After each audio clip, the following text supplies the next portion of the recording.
Okay. Good evening. Welcome to the October 5th Sustainability Commission meeting. Meetings are broadcast live on Glendale TV, viewable on Spectrum Cable, Channel 6, and AT&T UVerse, Channel 99. Meetings are also streamed live in high definition on the city webpage, glendaleca.gov/live, on youtube.com/myglendale, and on Apple TV, Roku, Amazon Fire, iOS, and Android devices using a free app called Cablecast and choosing Glendale TV from the menu. Meetings are also archived on the city website for viewing anytime at glendaleca.gov agendas. You can call 818-548-4013 for program schedules, and for public comments and questions during the meeting, please call 818-937-8100. Public comments on a specific agenda item will be taken when that agenda item is discussed. If you have any questions about matters on the agenda or requests for assistance, please contact the city clerk at 818-548-2090 during regular business hours. Thank you. Roll call, Commissioner Bartrosov. Here. Commissioner Kartunian. Here. Commissioner Werner. Here. Vice Chair Bazemore. Here. Chair Pinkerton. Here. Ex officio Espendian. Here. Ex officio Welch. Here. Thank you. 1A, Pledge of Allegiance. Please stand.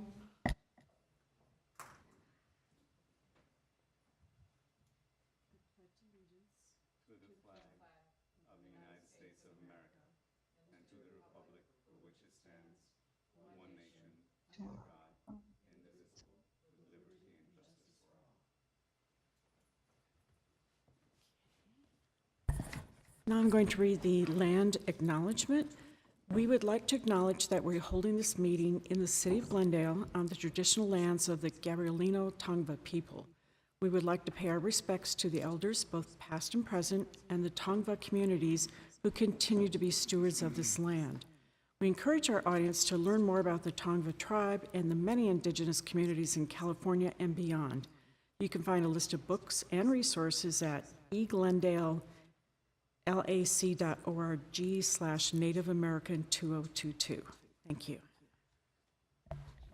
Item 1C, report regarding posting of agenda. The agenda for the October 5th, 2023 meeting of the Sustainability Commission was posted October 2nd, 2023 on the bulletin board outside City Hall.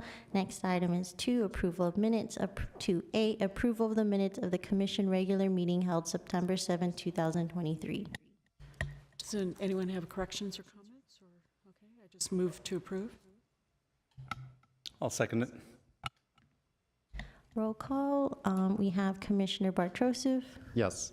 Commissioner Kartunian. Yes. Commissioner Werner. Yes. Vice Chair Bazemore. Yes. Chair Pinkerton. Next item, we have 3 board member and staff comments.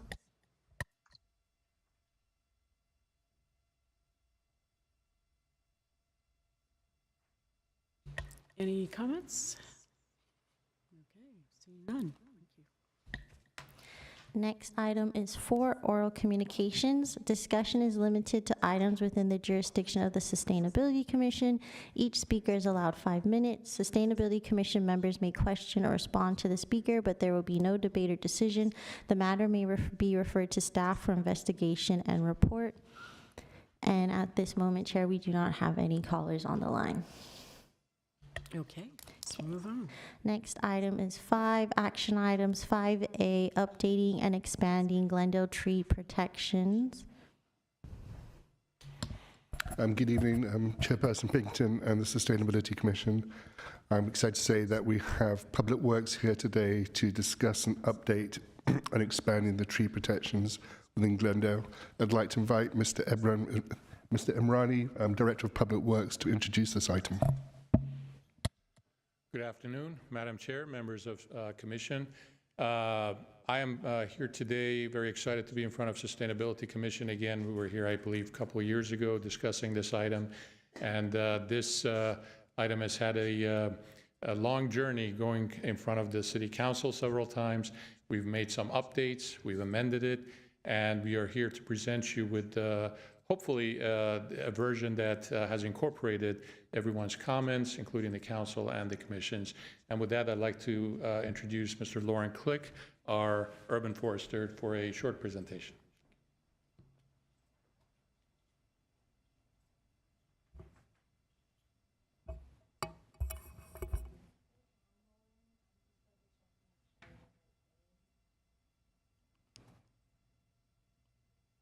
I think you're good, Elizabeth.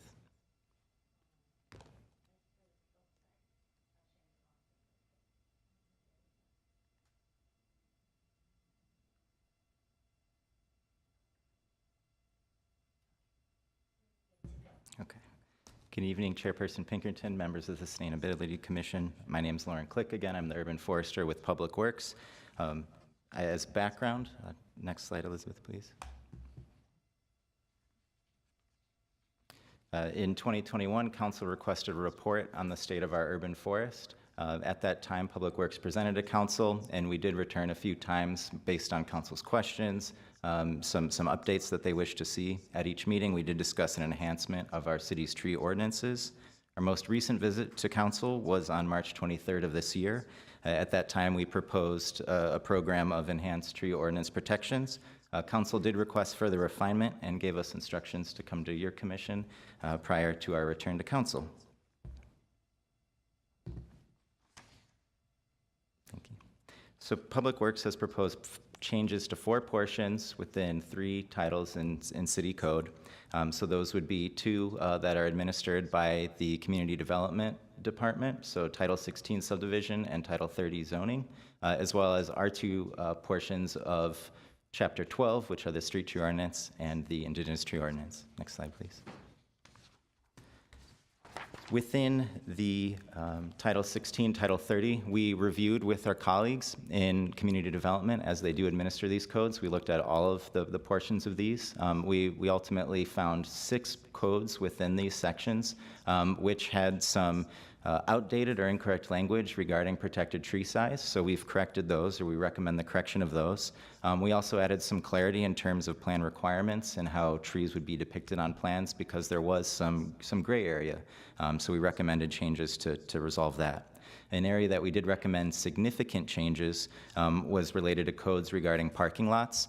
In the past, parking lots had a codified list of a number of inappropriate trees, and so what we're recommending is omitting any codified lists, and instead developers would utilize our city's designated street tree list, which has over 100 different species. It's able to be updated on a rolling basis through our department.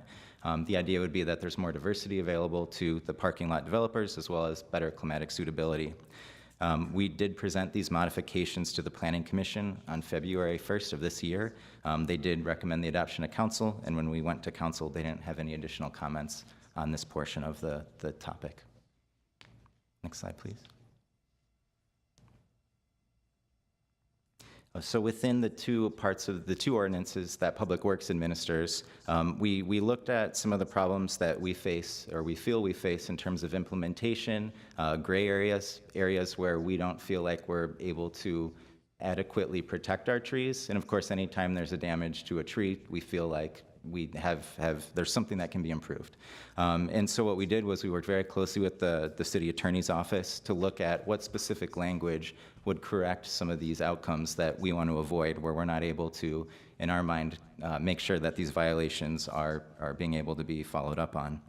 So this comes in a couple different ways: improved definitions and terms, duties and prohibitions in terms of what are people's responsibilities towards their tree, or what can they not do to those trees, and also giving Public Works the tools to require additional tree protection measures if a tree is damaged, or before a tree is damaged as well, and then allowing for higher administrative citation amounts if trees are destroyed in those rare cases. Next slide, please, Elizabeth. So I'll start with the street tree ordinance. What we're proposing is to modify this to a city-owned tree ordinance. Currently, only city street trees, of which there's a little over 40,000, are protected by code. So that means park trees or open space trees or city lots, those trees are not protected by code. Obviously, they're city property, but it does make going after violations to those trees more difficult. So what we propose is to make this a city-owned tree ordinance. Any tree owned by the city would fall under our code protections. There's another issue that we've had in occasion where a city tree might require removal, say because somebody is, there's a lot subdivided, there's a new driveway, and a tree isn't able to be replaced. We had no mechanism to receive a fee to be able to plant a tree elsewhere. So we're proposing to address that here. And we actually do have that mechanism within our indigenous tree ordinance, and so we brought that over here. Additionally, we've had recurring issues with the practice of planting a hedgerow within the city right-of-way. That's actually not allowed under a couple of other codes, but we did want to specifically address it through the street tree ordinance because a lot of times this does fall onto Public Works to address. Next slide, please. So since we went to council, we did provide some updates to this section based on their feedback and the community's feedback. We are going to recommend posting 3 days prior to any permitted work to a street tree. I do want for the commission, keep in mind, these are rare permits. We only issue a few street tree permits, I'd say every month. That's because most of the time, the trees are not impacted by development, thankfully, but when they are, such as if someone needs to do a right-of-way improvement and they are gonna access underneath the tree, or if it's a major redevelopment and the city tree has a lot of roots within that property, that's when we would issue that street tree permit. We also took council's feedback on citation amounts, which I'll get into later in this presentation, and as well as a refined definition of what the protected zone of a tree is, which I'll get into again a little later. Next slide.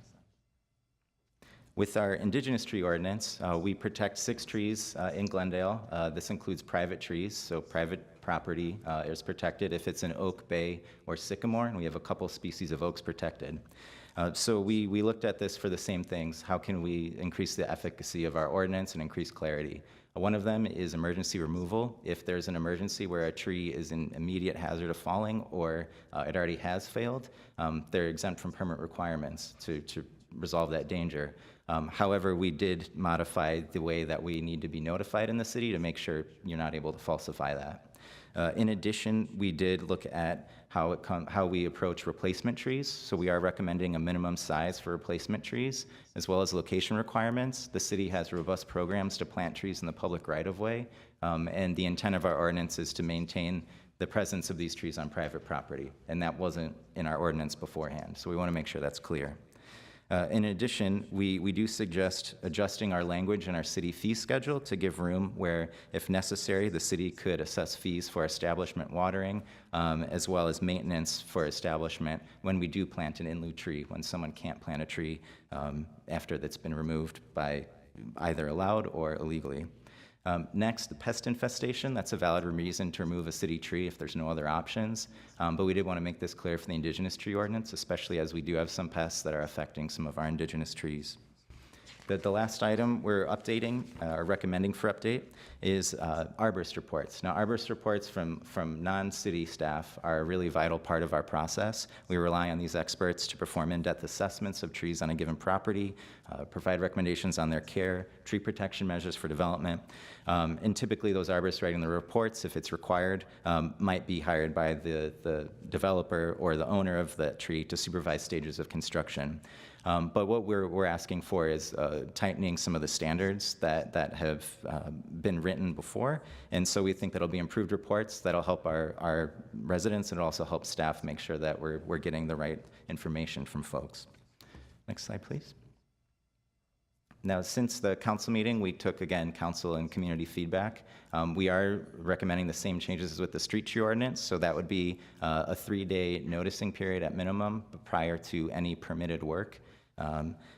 We're also recommending a change that would give us more flexibility in when we require an arborist report. Under the current code, the tree protection zone, if there's construction proposed underneath that, which is the extent of a canopy plus 1 foot, that's when an arborist report would be required. Obviously, roots of a tree would extend beyond that, but that's what we would consider sort of the critical root zone.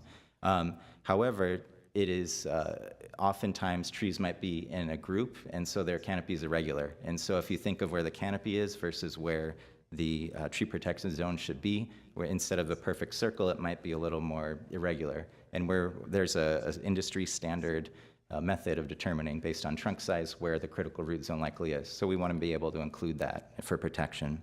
Another major change that we're proposing is a return to requiring a certified arborist to supervise any permitted tree work. So currently, landscape contractors are permitted to perform any type of permitted work as long as they're licensed by the state. And this has resulted in really significant staff time exploring basic tree care, pruning methods, having to micromanage some of the pruning that does happen because permanent tree damage can occur if trees are pruned improperly. Another major change that we're requesting, or recommending rather, is to enable city staff. We want to be able to enforce repeated replanting of mitigation trees. Right now, we can't enforce anything beyond that physical act of replanting a tree. And so we'd like to make sure that the trees could be protected until they reach that 6-inch size, in which case they would become protected again under the Indigenous Tree Ordinance. Next slide, please. The next area is fees and penalties, as I mentioned earlier. So I think it's helpful if I describe some of the ways that we approach some of the penalties involved with tree damage. So there's a civil penalty, and there's also the code compliance administrative citation route. Right now, our code has a limit of $1,000 for civil penalties, yet our Indigenous Tree Ordinance sets tree destruction at no more than $10,000 in the form of a civil penalty. And the City Attorney's Office let us know that's not enforceable. And so essentially, we're stuck at that $1,000 limit. So what we're proposing is to utilize our existing city code, using our colleagues in code compliance to approach this matter instead. We already do work with code compliance quite closely for some of the more, I don't want to say minor violations, but some of the things that aren't going to destroy a tree. So that's a $400, $1,000, $2,000 citation amount for the first, second, and third violations. And that's standard generally across the city in terms of violations. And so what we're proposing is retaining those existing penalties and methods, because there's not only a financial penalty involved. City staff can also require things like an arborist to supervise the protection of that tree in the future, replacement trees, and so on. But we do propose is to add an additional layer of citations based on when trees are removed and destroyed. Next slide, please. So to do that, we looked at other cities, and we noticed that many cities do use a tree appraisal method to come with their administrative citation amounts. And so what we did on our part was we looked at what costs us to plant a 24-inch box of standard size tree. And then we used our city street tree inventory software to look at what the average appraised value of a tree would be. And now appraised value, that's something that is an industry standard in the arboriculture world. It's based on various factors such as tree condition, health, if there's utilities above, below. And so we just assumed fair value, fair height to find an average value of trees of these certain sizes. So for example, if there was a destruction or illegal removal of a 0 to 6-inch size tree, that would be a recommended administrative citation of just over $1,000. And again, this is in addition to whatever other penalties, such as requiring a replacement tree, a permit after the fact, and so on. And as you can see, that does go up onto 36 inches or higher, the largest trees. That value would be just over $26,000. When we went to council, council said they wanted to see a citation that reflected the value of the tree, and so that's why we're proposing these amounts today. Next slide, please. So in addition to those changes to our existing ordinances, council did request that we review possible protections to trees not currently protected. So that would be private trees that are not some of those 6 indigenous species. We're going to discuss 3 options that we'd previously discussed at council. One of those would be protecting all private trees over 30 inches in diameter size, or an entire species of tree, requiring a mitigation payment for tree removal, or the one we recommend, which would be a heritage or specimen tree program. Next slide, please. So in terms of protecting mature trees or new species, again, this is something we've previously informed council we don't recommend this approach. The protections under such a program, that would be as with the Indigenous Tree Ordinance in terms of the scale of protections and the penalties involved. We do think that this could lead to significant costs for the community. Professional tree care is expensive, especially with certified arborists, and residents are going to bear significant new costs associated with properly maintaining these trees, going through plan review, and that is a concern of ours, in addition to what conditions some of these trees might be in already based on decades of perhaps inadequate care. Another concern is staffing is not sufficient to administer such a program. I think it'll lead to delays in plan review and permit processing. Enforcement is also going to be very difficult because with an oak tree, many residents recognize those trees, for example. They can send us a photo, we can look on Google, but with a size-based or even involving multiple species, it gets a lot more difficult. Next slide, please. The other approach that was discussed at council was to require an in lieu payment for removal. And so the concept behind this would be that tree removals of these non-protected species was okay, but residents should pay a fee to the city to indirectly fund tree planting. We also did not recommend this option to council. Part of the reason for that is that I think any reasonable program would have a carve-out for hazard or dead trees, and that does add costs either to the city in terms of being able to verify that, or for an arborist report required for some of these removals.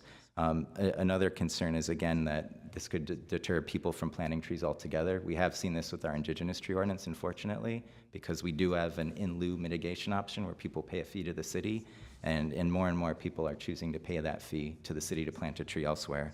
And I don't think that was the case based on some of the things I've looked at before. Next slide, please. So what we do recommend is what we hope is a way to thread that needle in terms of a specimen or heritage tree program. And we looked at some programs in cities like San Jose, Santa Monica, and West Hollywood. And we believe under a program in the way that we're proposing it, nominated trees could qualify in a variety of ways. It would be any species not already protected, because we do want those stringent protections for all these other trees. We think trees that qualify could be because of their size, their beauty, their structure, their location on a property in terms of placemaking. It would be a very open process. What we do recommend is that the trees be nominated or the nominations approved by the tree owner themselves. And then Public Works would be able to assess that just to ensure that we think this tree is in adequate condition to be worthy of protection. It's not dying, it doesn't have other issues that would cause significant problems in terms of its end of life. We also think that if this program would be adopted or considered, staff would want to target some properties that do have notable trees and see if the owners were interested in opting in. We do like this framework. We think it will encourage people to preserve notable trees in the community, but in a way that gives the private tree owners agency in terms of choosing if they want to take on those additional fees, having to go through the permitting process in ways that they might not have for their entire time at that property. And of course, it's not clear how many trees might be protected under such a system. We do get questions about this. We have been getting questions about this going back decades based on our records. And we do think people will want their loved trees to be, they're going to last longer than the person's there at a given property, or if they pass it on to family. Next slide, please. So I think in general, the proposed code modifications in the citywide fee schedules that Public Works is proposing, it's going to allow Public Works staff to have enhanced protections for our existing trees, as well as protecting a lot of trees that, while city property, we haven't been able to adequately protect in those cases when something does happen. We think it'll also allow us to better respond to violations earlier in the process, because of course the whole point of this is we don't want it to be punitive, we want to preserve the tree. And if we're at a point when we're talking about removal, we've already crossed something that we didn't want to cross. So we're hoping that this will help educate people as well in terms of the outreach involved and the more defined prohibitions, duties in the ordinance as well. And again, I think a heritage tree program, and Public Works believes a heritage tree program might be the most effective in terms of the least costly to the public, to the city, while being able to protect many notable trees. So with that, I'm happy to answer any questions from the commission. Thank you. Great presentation. I really like the concept about the minimum replacement size. I mean, because I'm assuming the idea is get bigger trees in faster rather than like the 5-gallon trees, so we'll accrue the benefits. One question about protection of notable trees. So the person or the tree that's nominated, the property owner would have to assume all the costs for that? Did I understand that correctly? Chairperson Pinkerton, Yeah. members of the commission, under the proposal that we've drafted, that's correct, essentially. There's no cost to nominate under this program. However, in terms of assuming the need to have a certified arborist or permitting through the city, I do want to say that our pruning permits are free. There's a fee on the citywide fee schedule. We've never requested that in terms of as long as somebody's going to us before they prune it, because we want to make sure that the program is easy and it's about education. Is there a ballpark figure with all the costs involved? Does somebody say, yes, I want to nominate the tree? Any idea roughly what we're talking about? In terms of the fees involved with plan reviews, I wouldn't be able to speak to that. In terms of the city fees, right now I believe the fee is about $750 if the city's, the Public Works Office is reviewing some of the plan reviews. And of course, the type of pruning work or the type of arborist reports, that can vary wildly, Right. but it's certainly in the thousands of dollars. Just a thought that going forward, it might be interesting to request some budget funding for that, because to kind of jumpstart the program. So, you know, the first 50 people to sign up, the first 10 people to sign up for this program, might just incentivize other people, especially if they didn't have to pay all of the fees, only part of the fees. I'm from Michigan. I had an aunt and uncle that had a gigantic oak tree that was called the Columbus oak, because in theory it was as old, it was there when Christopher Columbus landed. They could afford to maintain the tree, but it was struck by lightning multiple times, patched with concrete. I can't tell you how many times. Most people probably would have torn it down. So it was, you know, and the city didn't step in to do anything, but it's still there. So it's just, you know, it would be nice if there were some funds to kind of incentivize this program. But thank you. This all sounds really great. I have a question on the citation schedule. Go ahead, Rondi. In the report, okay, so in the report, they mentioned that there was a line that said unknown, under 30 inch, and then had the figure of 3,650.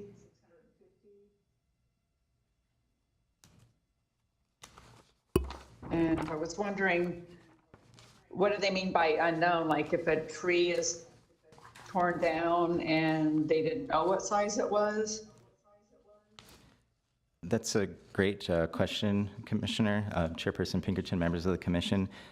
When we looked at some of the other cities that have these protections, essentially, yes, that's the situation. If a tree is totally removed, we can only see via, say, old photographs submitted by the applicant or, you know, something of that nature, and we can't determine the exact size. I wanted to make sure that we'd still be able to assess some sort of penalty for that type of action. And of course, if a stump remains, then that would also give us some ability to be able to access that site and measure a little bit of what might have happened. Well, it seems like this has the unintended consequence of surreptitiously removing all evidence of a tree so that they can say, we don't know how big it was, and pay a much lower fine. That's an excellent point. So I would like to see that be much higher, just to enforce that. It's kind of like those parking places. If you lose your parking thing, they charge you the maximum to disincentivize people from misplacing their little timed parking thing. So maybe it's this unknown is that largest amount. So then that would incentivize him to demonstrate how big the tree actually was.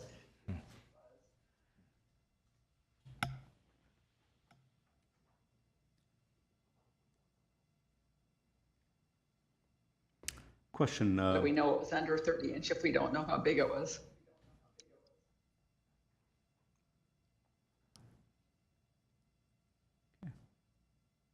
I'll go next. Question. The goal in the report said that in the agenda is for us to be at 25% canopy. Is that correct? That is correct. What's the current percentage? That's a great question. It's about 20% currently. When we presented to council previously on this topic, it was, we realized based on past records, we could assess that we were about 25% 10 years ago, or 20 years ago rather, and so we're attempting to get back to where we were, 20 years ago. And the counting, is it done by sampling? Is it done by LiDAR? Like what? There's a variety of ways, Commissioner. There's a program called iTree. It's funded by the U.S. Forest Service, and so some of it is sampling. They look at an aerial view. They take pixels. They are able to figure out which tree. Some of it is LiDAR. There are other software programs that exist that would take the data, a lot higher quality data, and be able to give us exact amounts. In addition to that, they can look at where there's more vacant sites and so on. So that technology is quite new, and Public Works is actively looking into getting that software so we can accurately say, this is our canopy coverage, these are the parts of the city where the canopy coverage is higher or lower. Okay. Because otherwise, we're just, we're relying on old maps. Yeah. Question, and excuse my ignorance. Are we counting palm trees? Because as far as I'm concerned, there's very little value in a palm tree and no shade other than taking pictures in front of it. Well, the way that Those aren't trees. the way that the canopy coverage is They're calculated. tall grass as far as I'm concerned. Right. Well, the good news is for this, canopy coverage is based on what their canopy actually is. So a palm tree, maybe it's as wide as my arms for most of the species. And so they have very little effect on our canopy coverage. And council has repeatedly made clear when we've come to them that they don't want to see any additional palm trees planted as part of our city projects. And we haven't planted, I think, more than 10 palms over the last 10 or 15 years. So we're certainly moving away from those. And as palms age out, we're replacing them with shade trees. Thank you. I'm glad. Another question. Based on the agenda, if the administrative citation could be triggered by a minor unpermitted pruning, and I'm thinking of Grandpa with his prunes and going at it because, the tree's hitting his windows, whatever it is. If it's a minor unpermitted pruning, should we start with a warning letter instead of a fine? If it is Grandpa taking prunes in his own hands and pruning them, he's not an arborist, he's not an expert. It could be any one of us unintentionally pruning, minor pruning. Well, Chair Pinkerton, members of the commission, Chairperson Kartunian, so that is something we absolutely take into consideration, and it happens maybe more often than you'd think, or maybe as often as you'd think. So the first goal for us is education, and so we talk to folks and we ask, how did this happen? Why did it happen? Do they have a concern? The issue sometimes that would arise is that a tree might be irreparably damaged, and so that's when, even if the intention was good, that the tree was destroyed. But obviously, we agree with you in Public Works. Our first step is always just an educational letter. We have a lot of literature that we include with those. I think the second level of severity would be a notice of violation. That's where we involve code compliance, and they send a letter that says notice of violation on it, and there's no fine associated with that. It's just a scary warning. And then after that point, we get into... We're not resorting to the $400 Right. Just because Grandpa, pruned a branch. Okay. For those situations, it would be when there's a very nice-looking truck with a contractor involved, and there's a level of severity to the damage. In terms of the fees, the proposed fee increases, have we thought about making the fee different for a commercial development versus a single-family home? I'm thinking, given that we have a housing crisis and we've permitted ADUs, if they need to, do some work on the garage to make it a permitted unit, and there's a tree in the way, we shouldn't be charging that residential property the same as a 30-unit or a more, 100-unit apartment building that's being built on Central. Do you get where I'm coming from? Have we thought about making a difference whether single-family home versus a commercial or large development? Commissioner, that's not something we've looked into specifically for the fees, but with the single-family development, the approach we always take is trying to accommodate the trees and the development. So especially with the ADUs, that's one of our most common permit requests now. Yeah. And so what we often find is that if people were to shift their ADU by 5 feet, 10 feet, they can keep their ADU but also preserve that tree.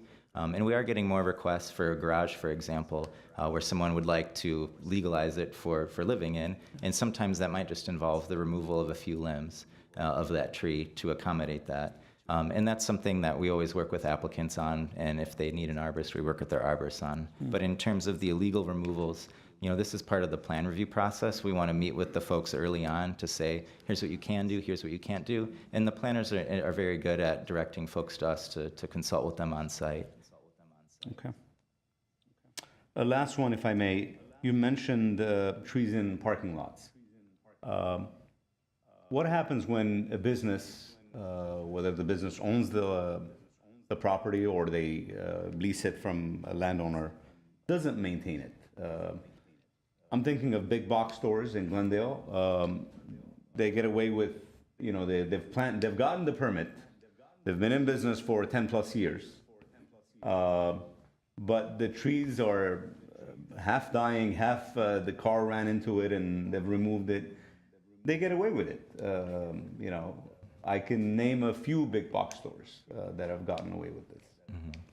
Chairperson Pinkerton, members of the commission, Commissioner, Kartunian. That is a problem nationwide, to be honest. I recently visited family, and I saw the exact same things I see in Glendale to those trees. Unless those big box stores were to plant protected trees in Glendale, and those trees would be at least 6 inches in diameter, which I found is rare in parking lots, then there's not any existing law where we're able to protect those trees.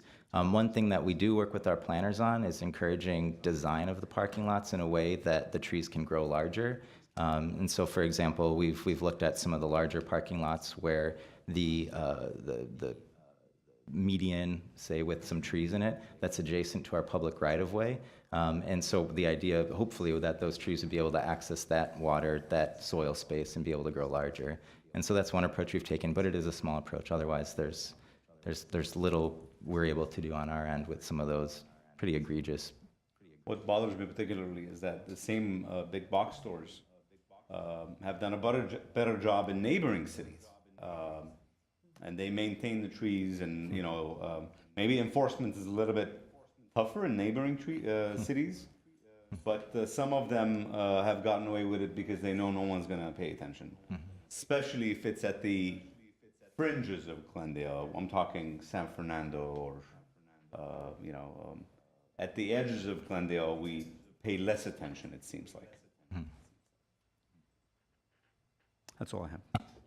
Is the teeing off for commissioners' comments, is that a function of planning requirements as far as putting trees into, if you have a new parking lot, new big box store coming up, commercial? Okay. There are two areas fairly close by where I thought they did a pretty good job of parking lots. The LA Zoo, for example, but I know you lose a parking lot for a revenue-generating business is very different than the zoo. They want to maximize parking space, but I thought that was quite excellent. But also the Goodwill store on San Fernando at Fletcher, several miles further south. They've added some trees. It's not as blanketed as the zoo parking lot, but it's actually pretty good looking, I think, given they started with nothing, just complete asphalt. So I would just think, I know you've got to balance the needs, but if we could just try to build in more trees every chance we get. And the zoo parking lot, I think, has swales too, if I'm not mistaken. So, yeah. So if you could use that as a built-in mechanism for watering, passive watering when we have rain, that would be great. And if you would allow me to tee off one more thing, some new trees went up, street trees in my neighborhood. I had never seen these devices before. The tree gators? What are they called? Tree gator bags, watering bags. It's just kind of segueing to, we're trying to minimize plastics use. So I understand why they're there. They're 5-gallon capacity. They seem to be about this big, but they're like a woven, I'm going to guess a number 4 plastic, possibly number 2. But it strikes me that you could maybe accomplish the same thing with 2-gallon water jugs where you pierce a hole. I mean, I know that's more primitive. They're more likely to get knocked over, but you could possibly strap those to the trees. But the water jugs at least have the advantage that, in theory, they're much more recyclable than these tree gators are. And it's just an example where we're bringing more plastic in. There are probably like a half a dozen of these in my neighborhood, and I've never seen them before, so I just had to walk over there and take a picture. And I have seen people come, and I guess the street, I don't know if it's Public Works that comes by and fills those up. Correct, Commissioner Pinkerton. So we discussed those water bags at council. We actually were funded by the state, by CAL FIRE, as part of our planting program to essentially do a pilot project with those. So they do offer 15 gallons. So the idea would be hopefully a resident would want to help us water and they can fill it up with the hose, since otherwise generally our planting basins are only 5 gallons. But certainly your point's noted about the plastic waste. Yeah, it's hard. I mean, this is definitely something that won't be recycled. Maybe the thing in the future is at least mandate minimum post-consumer recycled content. I'm doubtful that these have any, but I'm just wondering if there's some kind of compromise scenario or product out there, especially, I'm surprised to hear Cal Fire. But anyway, thank you. I had a couple of questions, but first I wanted to thank you for the amazing work that you do. I know in private correspondence I've thanked you, and I want to do so again publicly for the amazing urban forestry programs that you guys cover. I've seen many new trees in South Glendale as a result of grants that you've received, and I celebrate that, and I hope that you continue to pursue additional funding streams for even more trees. Early on in the presentation, I saw earlier on in the slides an in lieu fee. I wanted to make sure I understood this correctly. Is the in lieu fee different from the fee structure that you have, like the penalty fees? And if those are different, can you tell me what the in lieu fees are? Because I don't think I saw those amounts. Absolutely. I'm sorry for leaving that out, Commissioner Bartusouf. So the in lieu fees are just the cost of the city for the city to plant a new tree. So for us, our standard is a 24-inch box size tree.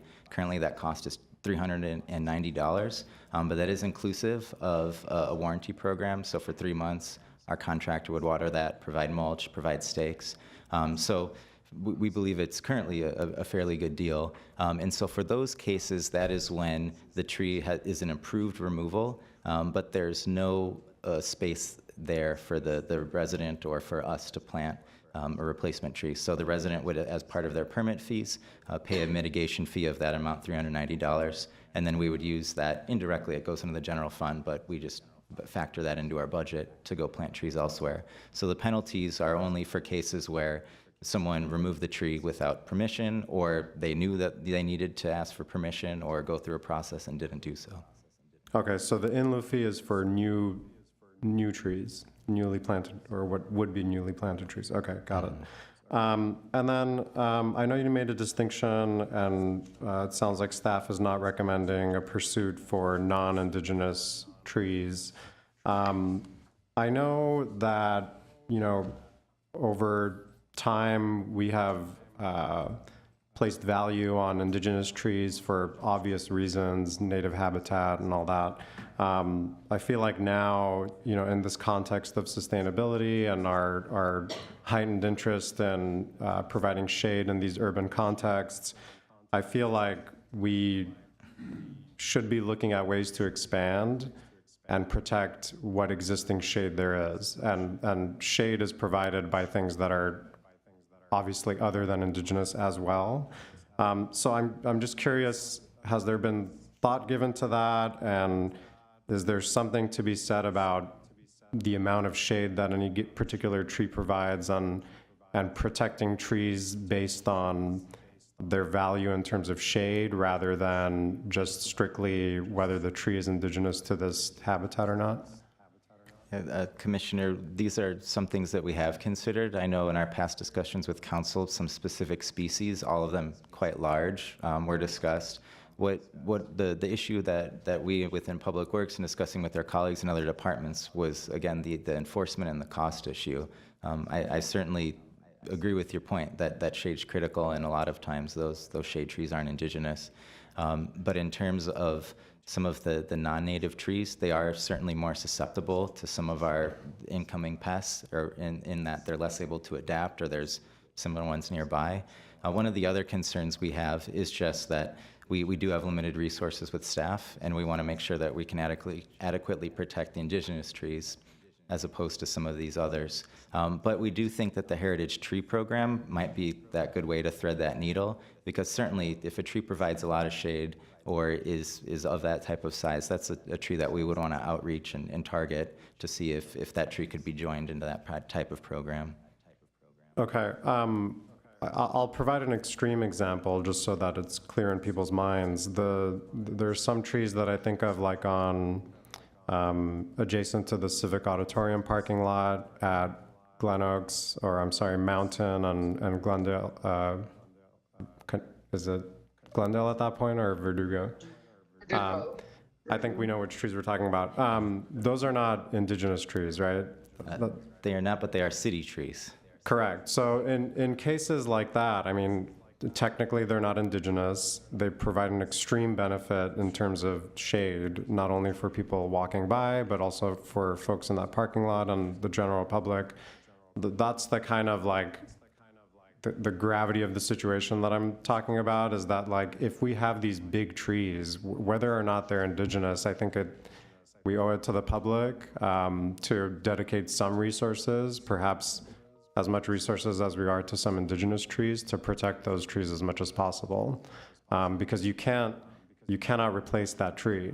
It's just impossible unless you're willing to wait 30 years. So that's the kind of that's the intent of my questioning is to provide examples like that and for us to think about trees like that. And then I was curious about permitting notification. I ran into an issue in my local community where I saw somebody trimming an oak tree, and I was startled and concerned. It happened to be after office hours on a weekday. And when I approached the person to ask if they had a permit, they had simply said that they do have a permit and they can contact such and such person at the city to verify that they do have a permit. I feel like we as a city do get a lot of those like alarming concerns from constituents, and I wonder if there's a way to force somebody who has a permit to be able to provide a copy of that permit to whoever is asking, and if we can kind of require that if somebody has a permit that they have it on hand and that they make it available to anybody that requests it. And likewise, that permit has language that says, this is what we are allowed to do, this is who you can contact, this work is permitted and such under whatever ordinances. Is that something we can look into? Yes, members of the commission, commissioner, that actually is a current requirement. They have to present that permit. Obviously, it has not been working. And so when we went back to council, we did not recommend that posting. And then after review from council feedback, community feedback, we thought, well, that's one way to make sure that there's going to be a posting. And we go to plenty of reports of illegal trimming where we ask, oh, can you show us your permit? And they tell us no, and we're the people that issue the permits. And so, for residents, obviously, we get into confrontations with these folks, but we wouldn't expect a resident to. We'd expect them to be able to see there's a permit on the dash, or here you go. And I did want to address another point you raised too. Even if it's after hours, our Public Works hotline is available. And so I'll say the number again, but it's 818-548-3950. That's our Public Works emergency hotline. So people call that for, they want a tree trimmed, there's a tree limb that fell, and for illegal trimmings. So during our office hours, they radio that out, and we figure out who's the nearest arborist, and we approach it that way. After hours, we do have staff that work late and can handle those. And then even after that, there is a dispatch that goes to after everybody else goes home. So it's 24/7, and we can at least get a report and get some documentation at the least. Great, that's good to know. Thanks for sharing that number. And one more note about, you had mentioned the root zone and making sure that's protected and in the context of development. I know in the past, our commission has heard complaints about certain trees not being protected when, even if it's landscaping improvements that are being done or if a fencing is being installed. Is that all included, or is it simply like building development? Yes, members of the commission, Commissioner, absolutely, that's included. One of our big concerns is artificial turf, landscape fabric, gravel. Those are killers of trees. And so when we see those things, that's the educational letter. We want people to correct that. If they're not able to correct that or don't want to, that's when we go to our notice of violation, where code compliance gets involved and says, okay, you have a certain deadline to address this concern. Those things are currently not allowed under our ordinance because they are impacting roots, changing the grade underneath a protected tree. However, they weren't explicitly addressed. So when I say we improved definitions and terms, duties and prohibitions, a lot of that was specifically addressed. And artificial turf underneath trees, it's very bad for trees. It doesn't matter how pervious the manufacturer says it is. And that is actually not allowed under zoning codes. So we wanted to make sure we could address that within our tree ordinance as well, so people don't have to look at two different codes to understand why that's not allowed. Great. And then I have two more quick points, and I'll stop talking. We had talked about palm trees. I'm glad that came up. We don't install palm trees anymore as a city, but do we allow it for development?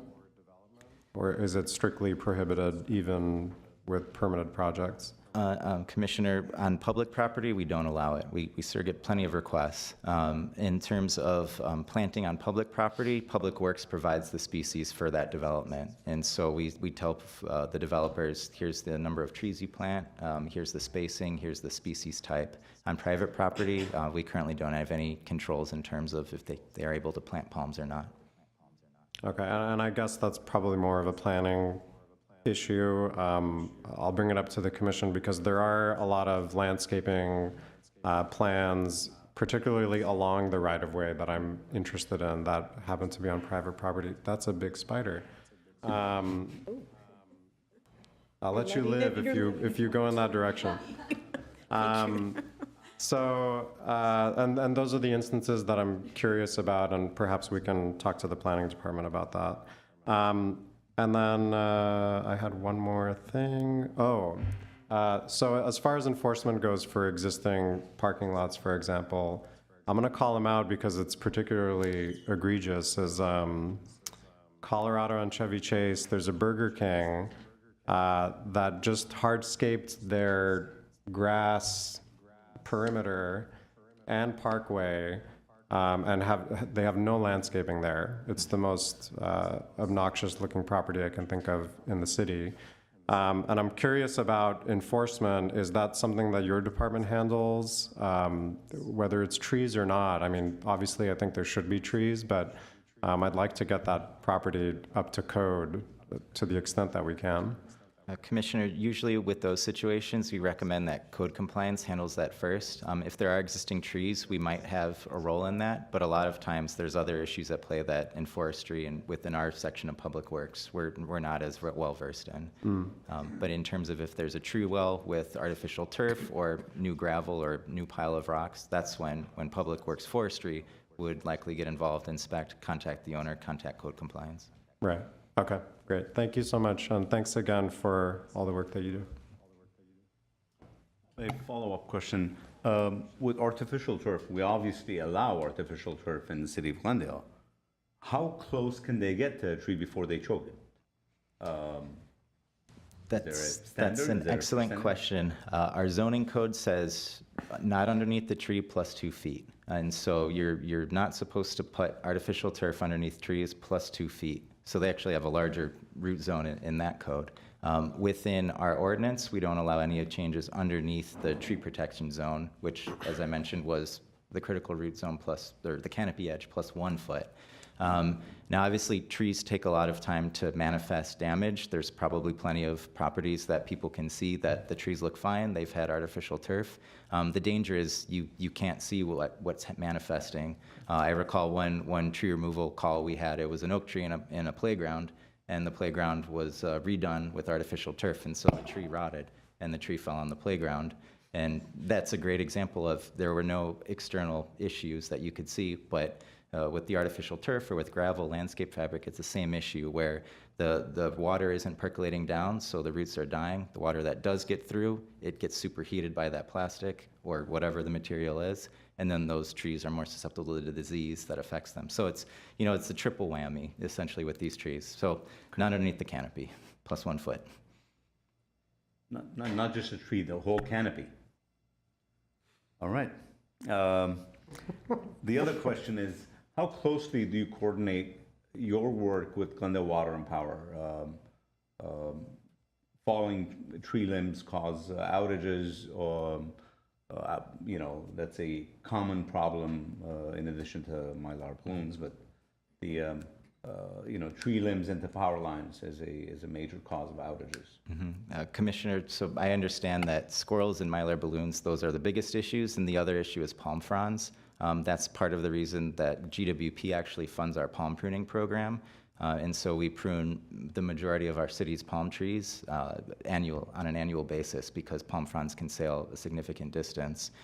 In terms of the other trees, we do coordinate with them. I'm perhaps not the best person to speak to this, but there are federal and state laws that allow utilities to perform work on trees, and just the work that's specific to protecting the public utilities. And so we do coordinate with them in some of those aspects. If I may address your question. So as Lauren mentioned, we do coordinate with them, but in terms of trees that overhang the utilities, those are done by GWP crews themselves. They have specialty crews that go out there and trim those trees, and we don't have anything to do with those trees. It's not the trimming that I was particularly concerned about. It's when people plant trees in proximity to power lines. When you plant them, it's a 5-foot tree. They don't think that 15 years from now that tree is going to be all over the power lines, and it's going to cause an outage. It's going to cause infrastructure to fail, and all of us are going to pay for it. So when they do plant in proximity to power lines, are there species that they can't or they can? Yes, Commissioner. Our designated street tree list, that we have a third and a site limitation species, where that's a small tree that would be able to be planted adjacent to power lines. And that isn't just if it's underneath, but if it's adjacent to. And also GWP, they have their own program where they have a list of recommended trees near power lines, and quite good. Just, I think, one last I question. had some additional comments I'm sorry, go as ahead. well. No, go ahead, please. Oh, okay. Okay, so the report had mentioned that because of the wildlife-urban interface, that we have what almost seemed like more trees than we knew what to do with. But in South Glendale, that certainly isn't the case. And I'm going to take my headphones off because there's an echo, sorry. So you saw in the study that was commissioned by for the action adaptation plan last month, that there was a map showing sensitive receivers. In other words, Rondi, I think Hey, you're breaking Rondi, up. your mic is away from your mouth. We can't hear you very well. most of these receivers seem to be in an area which, is also the same area that's. Commissioner Werner? So, given that trees provide an effective means of reducing heat island Yeah, effects, Commissioner Werner? we don't know Southland She is can't- also warmer. she can't hear us.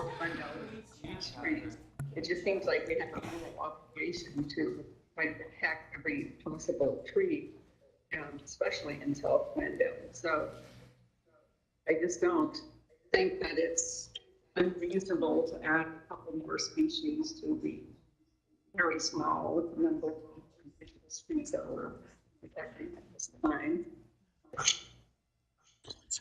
Oh, and also I was wondering about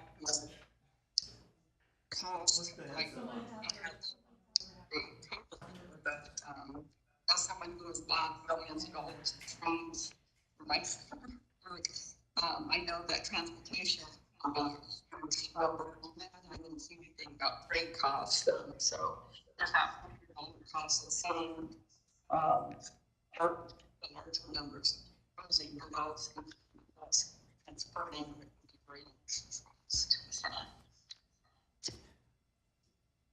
Commissioner Werner, can you hear us now?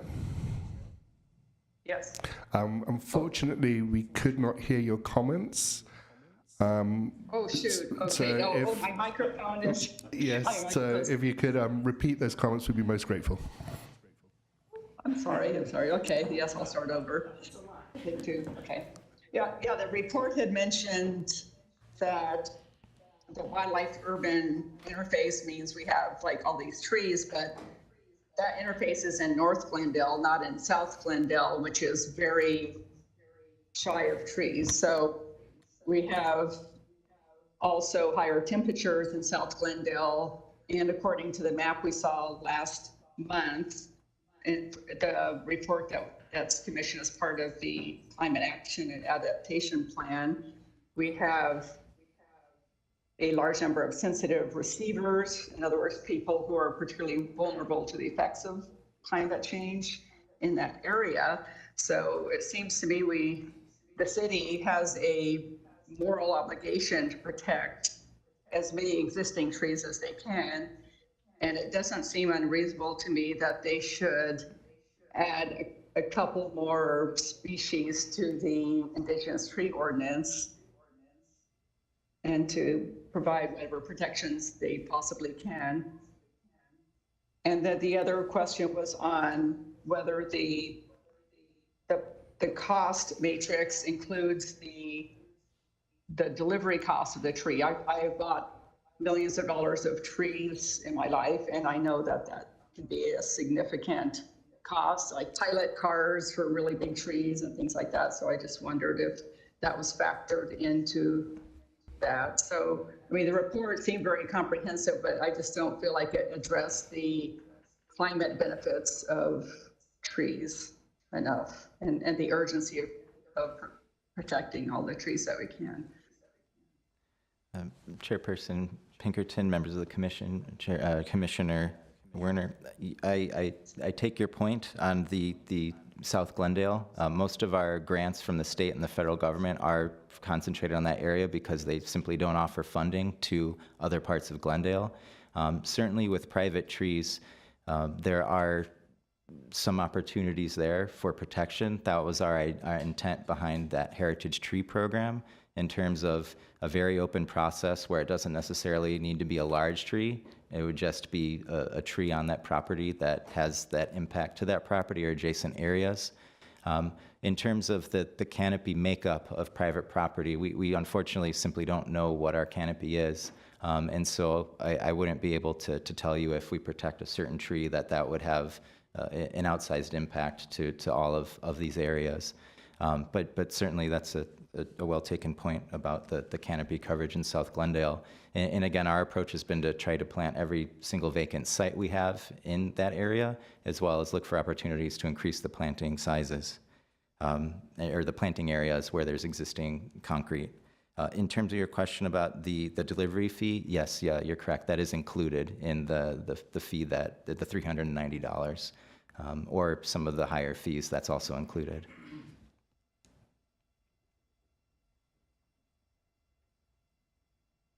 Okay, thank you. This is Commissioner Bazemore. Thank you for this presentation. This has been really informative for me. I really just have one question, wondering if the requirements that we have in the city, when construction's taking place, do we require developers or homeowners to make use of, I think I've seen this before, that like barriers. Sometimes it's like a plywood box, or there's like a PVC pipe with a mesh barrier that sits around the trunk of trees. Is that something that we require of developers and homeowners? And my thought with that, if not, is, if that were something that potentially the city could help with kind of providing to homeowners, for instance, that may not know about it, and they can make use of these materials that might be available, and that could help kind of with protecting and furthering longevity of these trees. So that's one question I have right now. Thank you. Commissioner Bazemore, tree protection fencing is part of our existing requirements. Typically, that would be at the extent of the canopy plus 1 foot. There are instances where access to a tree would have to cut in closer. In those cases, the general recommendation is plywood plus mulch to help diffuse some of the trucks or whatever equipment's there. That being said, we didn't feel like the existing ordinance was effective in terms of the implementation of that, which is why we did recommend some changes in terms of how tree protection would be set up. But as a requirement for all plans submitted to the city for street trees and for the protected indigenous trees, we do now require a tree protection plan. So that's an overlay on the plan set where it shows this is specifically where the fencing is. Here's a post. We provide the documentation and the specifications saying it's a 5-foot fence, for example, posts every 10 feet, and we're going to give you the sign that you can staple to there, so that way everybody knows that, stay out. Okay, thank you. And are there fines for people who don't follow that plan? So short of the tree dying, can they be fined if they're storing construction equipment under the tree canopy or removing the fence or something like that? Yes, Commissioner, absolutely. That's under our existing codes. Another tool I didn't address yet is the stop work order, where we would recommend that action to building and safety in terms of they're violating one of their issued permits for that construction. So that is one of the first tools that we would use when that tree protection zone is violated, in addition to referring to code and talking to the owners of that property. Just one last quick comment. I know this is easier said than done, but as far as sales of artificial turf, I'm just wondering if we have stores within Glendale where if they're selling that stuff, you have some kind of notice posted about the restrictions on artificial turf, the usage in Glendale. I've got a neighbor who, I think it's 50% of the front area is limited to artificial turf. So the entire front lawn is blanketed with that stuff, but just a thought, something to consider contacting the retailers of that product. And so, Commissioner Pennington, we could look into that and see if there is such possibility to have that point of sale information. Yeah, just, try to address this point of sale if we can. And is there a completely anonymous, secure method for reporting violators of artificial turf? I know people have asked me that.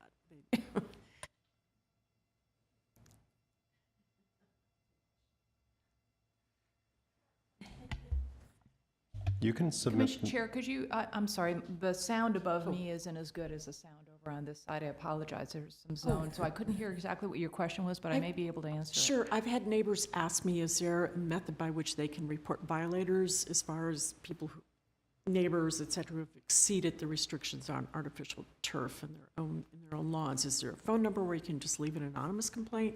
Or Yes, absolutely. That would be through our standard code enforcement process, and just so that you know, under the Brown Act, we do not disclose the name of complainants or any identifying information about complainants. I'll just add, you can also use the My Glendale app, and that does allow you to report anonymously, and you can include imagery and whatever evidence you want to include. Chair, would you like the students have anything to say before we review the motion? Yes, I had a relatively small thing. So I understand you're doing 25% tree cover, and that's over all city property or total Glendale? That's a good question.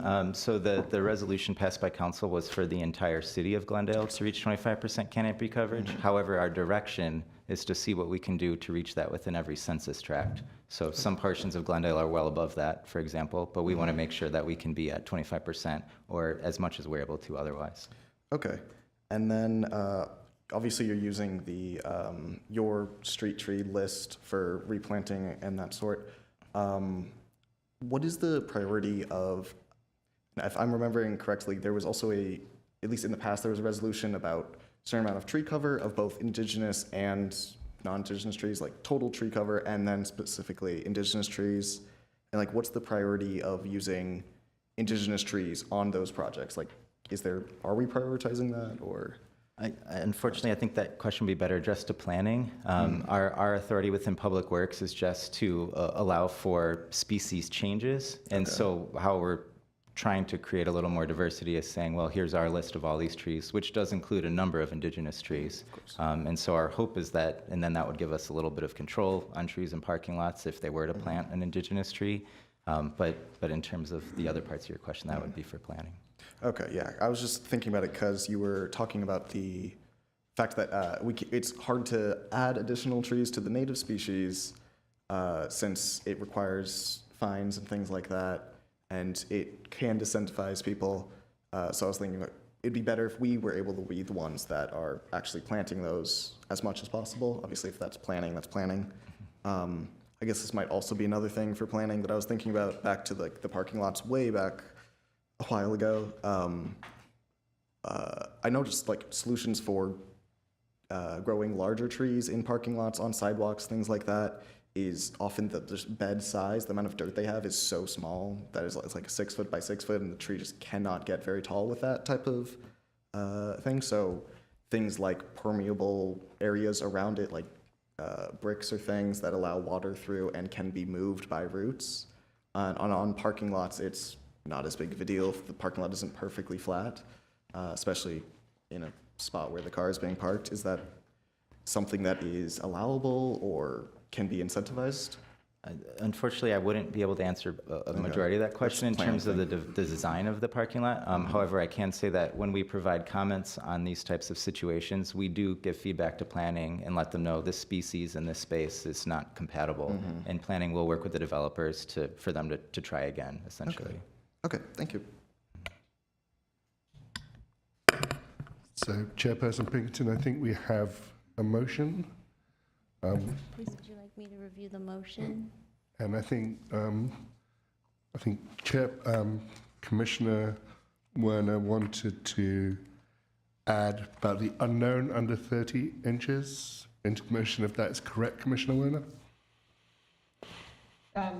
Yes, I just thought that number was very low, and it should be much higher than that, since they're kind of incentivizing people to erase all evidence of a tree. So, I mean, if it was in the 25 to 30 dBH range, that was 10,220. I would pick that number. So would you like to propose the motion? Madam Chair, members of the commission, I think one of the ways that this could be handled is with the existing motion, and to add on to the end of that motion, including specific recommendations from the commission members. So I know that staff has been carefully taking notes as Mr. Jones just brought that to your attention, one of the issues. So that's one of the ways that we could handle it, unless your choice was to have those specific items enumerated in the motion. But we do know that staff is capturing these comments. Okay. It's up to you. I'm fine with that. Do we need to verbalize that specifically, or? Madam Chair, if I may, there was a lot of recommendations, but some of them were outside of our purview, and some of them we can't do. So I would hesitate to do the blanket one. Our preference would be to get specific recommendations that is within our purview, such as the one that, was mentioned about the unknown. Okay, great, thank you. So, Commissioner Werner, do we have a motion to do that, or what's the best way for? Sure, but first, I just want to make sure I'm capturing everything that everyone was saying. So there were a lot of comments. So, yeah, I would like to move that we recommend the one that was suggested by staff. Let me just look back at this, okay? Alternative 1, to recommend that the ordinance amending the chapters 2.4 or 12.40, 12.44, et cetera, just what that says, the titles 1630, whatever, and related modifications. But then also with the recommendation for the unknown category that's suspected as being under 30-inch to have that fine be at the 10,220 level. And was there anything that the others wanted to toss into that one? I would want to add language in our recommendation that includes an expansion of the protections to include shade trees that are not indigenous. I don't have like a specific recommendation, but I would like for... And trees that provide shade. Yeah, just an acknowledgement of the, as you had mentioned, Rondi, the climate value of shade that comes from non-indigenous trees. So, you know, that I'm giving some latitude to staff to potentially come up with something that expands and to your point, gets us to that 25% faster. So I would like to have that included in the motion. Maybe instead of using the word shade tree or the square footage of shade that it provides, mature trees, fully mature trees. Because if they're fully matured, highly likely that they're providing good amount of shade. Yeah. Or mature non-indigenous shade trees. Yeah, like that. fully mature trees, period, regardless of whether indigenous or not.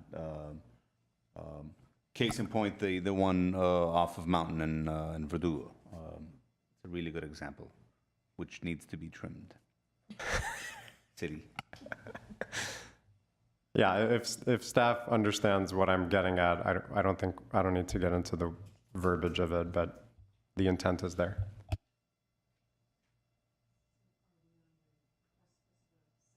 Yeah, a lot of trees have adapted over time and the climate itself is changing. So indigenous is very limiting in that respect. There's plenty of trees that do very well in Glendale that aren't technically indigenous. So that's basically the plan. Okay. Were there any other comments from commissioners they wanted to put in there? I don't want to leave out, there were a lot of great suggestions. I don't want to leave anything out. My concerns were addressed. Yeah, I'm fine. Okay. Thank you. Okay. Sorry.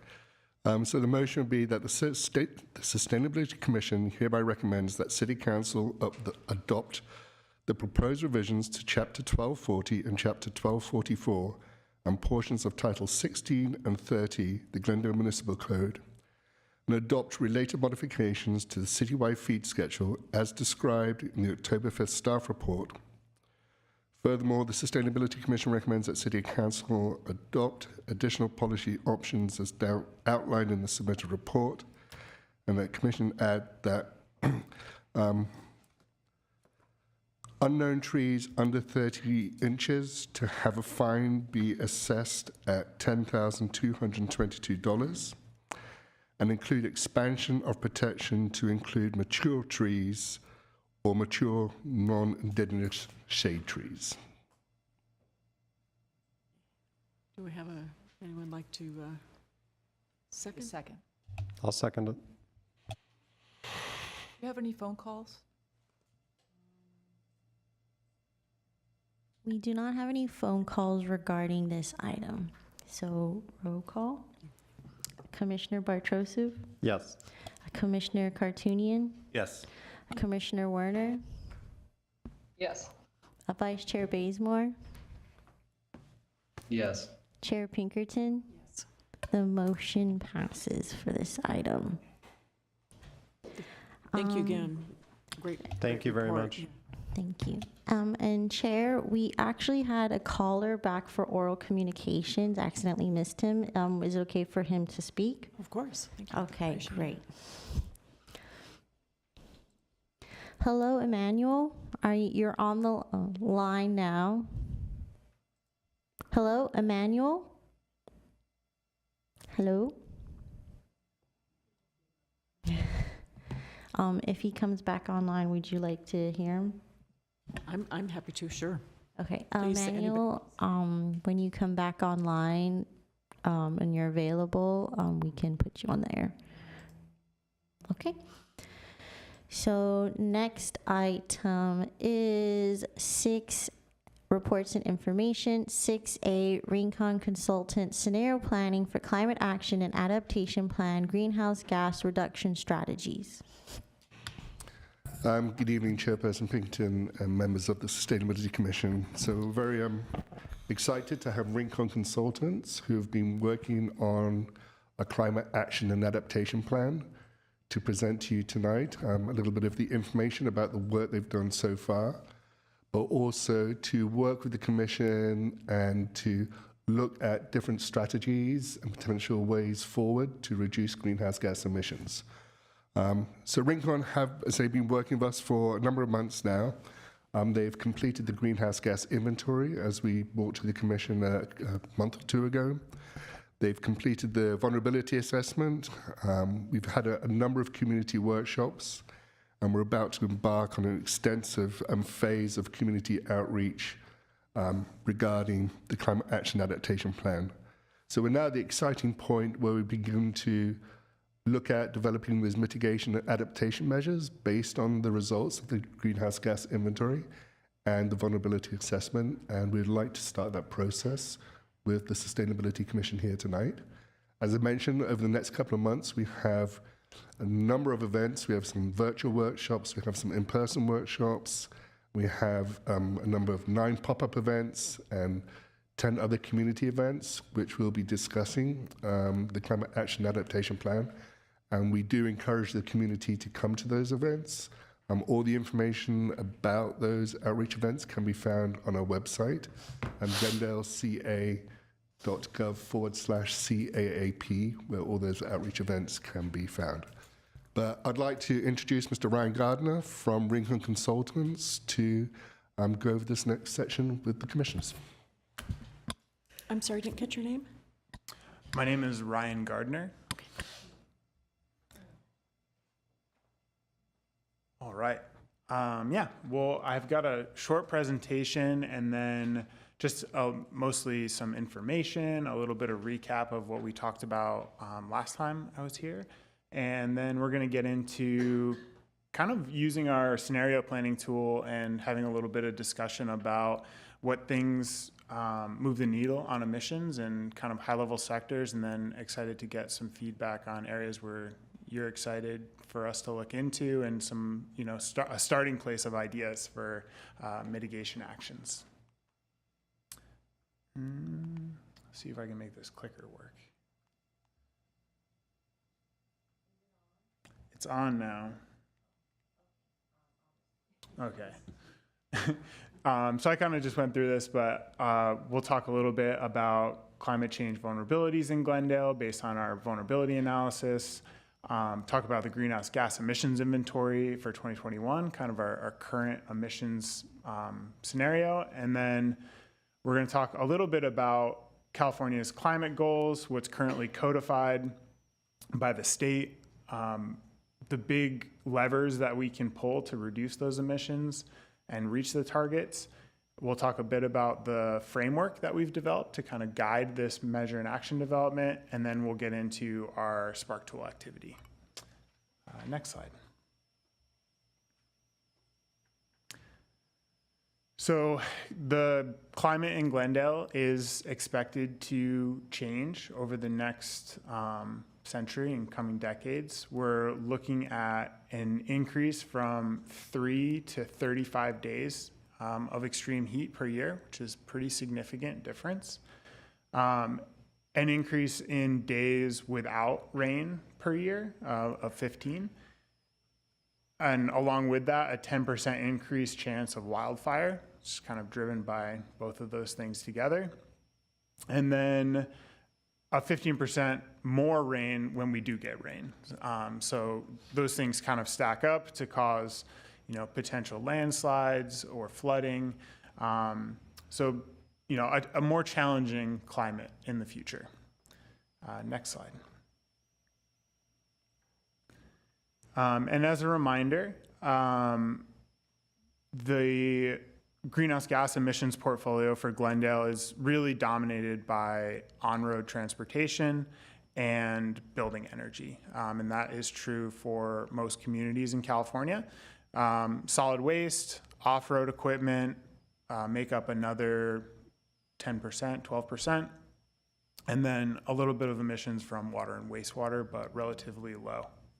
And just as for building energy, natural gas makes up 60% or so of total building energy emissions, and electricity is down to 39%.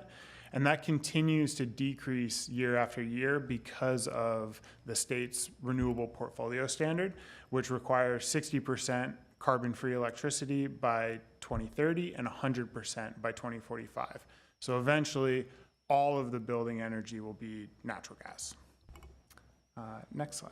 Electricity, the other way around. No, so eventually electricity will go to zero and we'll have no emissions, and all of the remaining emissions will be from natural gas, right? Unless we remove that. But why is natural gas so high? Does it leak or something when it's being delivered, or? I'm just wondering about that. Yeah, it leaks when it's being, so in our inventory, we take into account transmission and distribution losses from electricity. So that's electricity we had to produce extra because we lose it as heat as it moves through the system. And we also take into account a leakage rate. And the leakage percentage we use is pretty small. I think it's like 2.5% total, which is, if you look in the literature, could be as high as like 15% if we look at like Permian Basin and some of these big places. So it kind of just adds a little bit, but for the most part, it's just that you're burning methane, it's turning directly into carbon dioxide, whereas electricity is just becoming cleaner and cleaner every year as more renewables come online. Next slide. So in the state of California, we have two major climate bills that are driving a lot of the other regulations that you see and really guiding state policy. And that's Senate Bill 32, which is requiring us to achieve 40% reduction below 1990 levels by 2030 at a state level. And then more recently, Assembly Bill 1279, which codified carbon neutrality as soon as possible, but no later than 2045. So those are really the two kind of minimum requirements to achieve a qualified greenhouse gas reduction plan to give you the CEQA streamlining benefit, which is really, one of the goals of this cap for the city. So these are not, you don't have to adopt these targets, but at least this stringent is kind of the starting place. Next slide. So at a high level, there's a relatively small number of things that we can do to reduce emissions to meet these targets. The first is carbon-free electricity. That's a kind of a linchpin of the decarbonization process. It's being driven by renewable portfolio standard already, but there is opportunity to go faster than that, decarbonize electricity faster, have more renewables locally. We'll talk a bit more about that. Then once we have carbon-free energy, we start to use it more and displace fossil fuels. So using electricity in our buildings instead of natural gas will decrease those emissions to zero. On the transportation side, it's a combination of reducing how much we drive our vehicles and then electrifying what's left. So having this transition away from everyone driving in their own cars to using shared transportation, transit, bike, ped, and there's a variety of ways that we can incentivize those things. And then electrifying any vehicles that are left. And then finally, at the bottom, we have, waste and water are smaller sectors that are, water especially is becoming more and more decarbonized because it's almost all of the emissions associated with providing water are from electricity. So as that gets cleaner, like state water project emissions have just absolutely had huge decreases year over year, and we'll continue to see that. And then we've got our carbon sequestration, which is how we get to that kind of neutral point where we maybe have some emissions from some really hard to decarbonize things, but we're sequestering carbon. It's challenging in a city to do that at scale. And you'll see once we get into the tool, like the number of trees you have to plant to offset a metric ton or two of carbon dioxide is a lot, and there's limited space. So that's kind of why it's down at the base down there of the tower. Next slide. Okay, so that was kind of high level look. And next I want to talk a little bit about the framework for the CAP that we've been discussing and give a little bit of sense of how we're structuring this plan. So a traditional climate action plan, you know, what you'll see if you look at most cities is they break up each sector of emissions into kind of its own bucket. We've got the transportation sector, and we've got buildings, and we've got energy, and maybe there's some resilient sectors in there, and there'll be like an extreme heat sector and a carbon sequestration sector. And what we found is that structuring the plan that way, even if you try to find synergies between actions, it can get lost because you're not looking at a holistic system. You're looking at these like pieces that kind of fit together. And what we've been talking about is, instead of doing that, coming at this climate action and adaptation plan at more of a systems level. So we've broken up all of those sectors into really 4 major systems that are going to integrate both mitigation and adaptation into one piece that will have actions and measures relating to both mitigation and adaptation within. So the 4 that we have identified are mobility and land use, and here we say emergency systems, but I think we're going to get rid of emergency systems and put that in the social and governance system, so that name might change a little bit. But mobility and land use, understanding that the way that we get around a city and the reasons that we use single occupancy vehicles mostly is because we designed our cities mostly to be used by single occupancy vehicles. So those 2 things are really related. And to affect VMT, we really need to think about how land use and how our city's laid out. We've got building systems, so that's thinking about how we use our built environment, which could affect resiliency for extreme heat. You could think about like cool roofs or adding a heat pump, which provides cooling, but also energy and emissions. Then we have our urban ecosystems, which is like our green space and how we interact with kind of those parts of our city and their ability to help sequester carbon or deal with stormwater.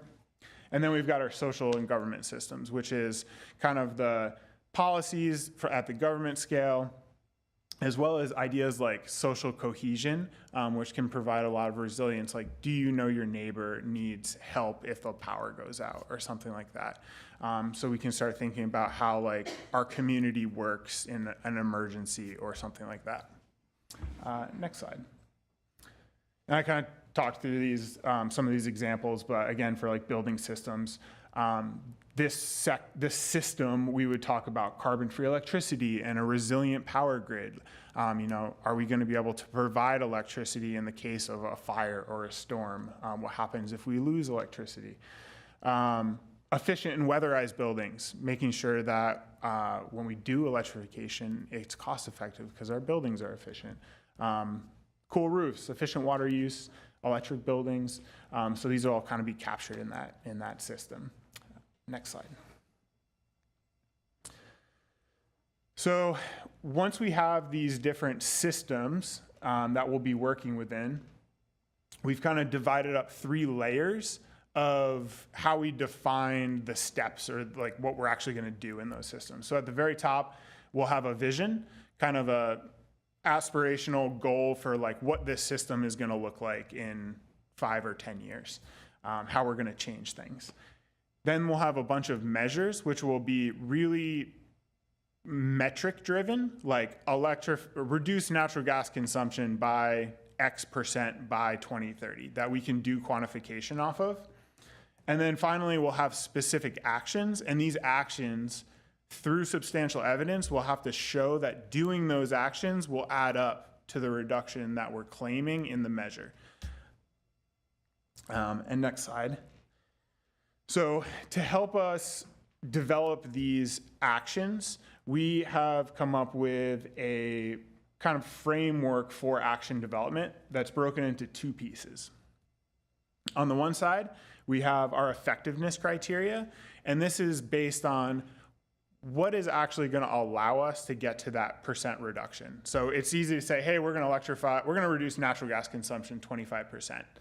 What's going to allow us to do that? It's having funding, it's doing pilots and research, it's having education and outreach and engagement, it's having structural change. So are we going to change a policy or put an ordinance in place? It's partnerships, and then equity, which flows into the other side of the coin, is how are we going to do this in an equitable manner? And that's where our equity guardrails come into place. And we've reviewed these with some of the community organizations and CBOs in town to kind of understand what the, equity concerns are around changing the way we do things. So we're looking at how do we have equitable access to programs and benefits? What is the cost going to be on communities, and how do we equitably distribute them? Providing social and cultural support, preventing displacement potential, and then continuing investment and engagement. So these are what we'll do is, as we're developing the actions, we're going to make sure we're hitting on all the effectiveness criteria. So we have an action that supports each of these under each measure. And then at the midpoint of this process, once we start getting our draft actions, we'll go through this equity screening process to say, are we hitting these equity guardrails? Are we staying within the lane we set for ourselves, or do we need to come up with some other strategies to help fix this? So you could say, again, back to the building electrification, if it's going to cost a family or a single family home an extra $2,000 or $3,000 to electrify their appliances, are we able to cover that for low-income communities through direct install or on-bill financing or some other program? Because I think just having a policy that says, okay, everyone's going to replace their appliances with electric now, without any thought about the equity impacts, is kind of a losing long-term proposition. So that's how this framework is to keep in mind as we're starting to develop actions, because this is how we're going to move through and make sure we're hitting all of our goals as we move through this project. Next slide. So this is just an example, and I just talked through most of this, but we have a vision of efficient and resilient buildings. We have a level of natural gas consumption that we're aiming to reduce to hit our overall goals. And then we have actions underneath that are like the specific steps we're going to take. And we try to keep these as specific and actionable as possible. And we try to use strong active wording instead of consider, encourage. Incentivize is another hard one. Like, what does that mean? Are we giving people money? Are we streamlining permits? Like, we want to start getting into like real specifics when we're developing these actions. And it always starts off easy, and it gets harder as we get further down the road. So that's just another thing to keep in mind.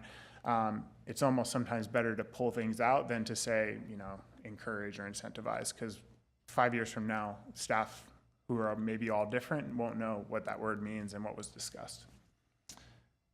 Next slide. All right, so with that, I'm going to try to share my screen over here and go over to our Spark tool.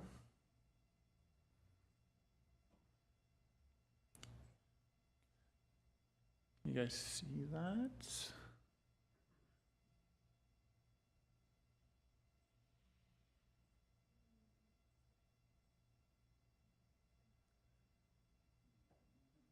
Kind of see what's going on. Okay. So what this tool does is it has been linked to your inventory and forecast. So right here, we're looking at the 1990 backcast, which was about almost a little less than 1.4 million metric tons of CO2 in 1990.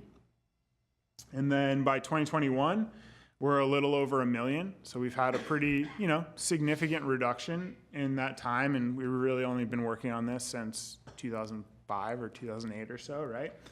And then we can add on to that our business as usual projection. So this is, if everyone kept doing exactly what they're doing in 2021, but we added however many more people Glendale is expecting to add, and they lived exactly like the average person does in Glendale. So it's just like, if nothing changed, but we grew more, this is what emissions would do. They would go up, right? Because we're adding more people who are doing more things. But then we also have the state legislation projection. So this is adding in all of the currently known codified state legislation. So this is your renewable portfolio standard, Title 24, though we don't count the newest one because it's really hard to, and we don't know exactly what the impacts are. So we're a little conservative there, but it gets made up for in the building section. Advanced clean fleets, advanced clean cars 2, like all the state stuff that has been codified, and it shows where we're going. And what's nice is we see this nice reduction through 2045. But then we add in the state targets, SB 32. I think we do. There we go. And you see that there is a gap, right? There's a little bit of a gap in 2030 that we need to make up in order to hit the state target, and then a pretty significant gap in 2045 that we need to figure out how we're going to close.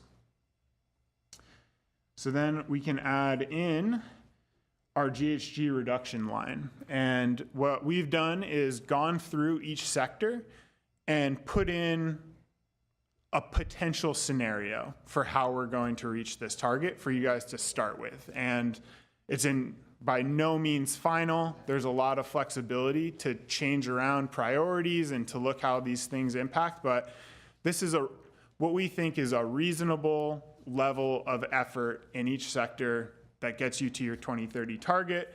And we'll also talk a little bit about 2045. That's a little bit trickier. It's a long time away. We're not going to come up with step-by-step actions to reach the 2045 target. And different cities address this in different ways. Some of them just say, our goal in 2045 is to decarbonize 100% of all of these sectors. And that's our goal, and we'll figure out the specifics as we go. Totally valid. Other cities say, I'd rather have a more realistic goal of what we could get to given today's actions and today's scenarios, and their reductions will be way up here, and future caps will figure out the difference. We haven't made a decision on how we're going to approach that yet. So I think really 2030 is kind of the focus in the short term, is like, what are we going to do in the next 5/10 years to move ahead? So what we'll do is kind of go, I'll give you a high level view of kind of where things are, and then we can go sector by sector and kind of talk about the level of effort, what actions you might want to see around this, whether you want to be more aggressive or less aggressive, and we can just kind of have a conversation and ask some questions and see how it goes. So on the building side, we'll start there. The first lever is how much more aggressive than SB 100 do we want to be in Glendale? And Glendale has Glendale Water and Power, which is on one hand a really great resource because you have a lot more control over what you're doing as far as providing electricity. On the other hand, Glendale has some real capacity and distribution issues. So this could be a challenging one to we're just going to be all 100% carbon free. We're going to be working with GWP and figuring this stuff out. So we set this relatively low to start. But this would still be like 70% carbon-free in 2030, which is a little bit more than the state mandated 60%. Then we've got your new building electrification ordinance, which you already have plugged in here. So we're kind of taking credit for that here. Oops. And then we think about what can we do about existing buildings. And we've got that at a, I think, reasonable 15% for residential and 10% for commercial natural gas reductions. We're starting to see a lot of traction on existing building electrification. Looking at the market share for heat pumps and electric alternatives, they're all, moving up 20, 30% of market share. So I think this is a pretty reasonable goal. Higher than this, I think we'd have to start thinking about what kind of mandatory requirements. You could probably get to these levels with incentives and voluntary programs. Moving down to transportation, we have active transportation mode share. Looking, I think Glendale has a lot of potential for active and, other forms besides driving. So we've got this at a pretty ambitious 10% mode share, both for active and public. This would put you on par with some of the better biking communities in California. But by 2030, it's pretty, I think, reasonable but good goal. Zero emission vehicles, we're starting off at 25%. That's in line with what the state's goal is, give or take. Their state's goal is 8 million EVs on the roads in California out of the 30-something million vehicles that we have currently. So that's about 25% or so. So that's kind of in line, aggressive, but feasible. Off-road, there's some legislation coming down the line from CARB around like small off-road equipment, things less than 25 horsepower. So that's like weed whackers and leaf blowers and lawnmowers and things like that. A lot of good electric alternatives. I think this is kind of in the ballpark for that type of regulation. For solid waste, we're at 75% organic waste diversion. So almost all of the emissions associated with throwing things out and sending it to a landfill is organics turning into methane. So the state has a real big focus on reducing organics first. Inorganic waste like plastics and styrofoam and things we used to focus on a lot have almost no emissions. When they break down, they just don't break down. So that carbon is kind of trapped there, right? So there's other issues why we want to reduce waste, but if we want to reduce emissions, organics is the way. SB 1383 is a requirement from the state to divert 75% of organic material from the landfill by 2025. So we're hitting our organics requirement here in 2030 and then going a little beyond that in 2045. Wastewater is really challenging to reduce emissions from. Don't have full operational control over that. You do have some over one of your plants, but there's oftentimes process emissions that are just nearly impossible to get rid of right now.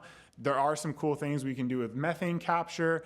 There's some things here, but we've left that at 0 for now. But again, there's opportunity there.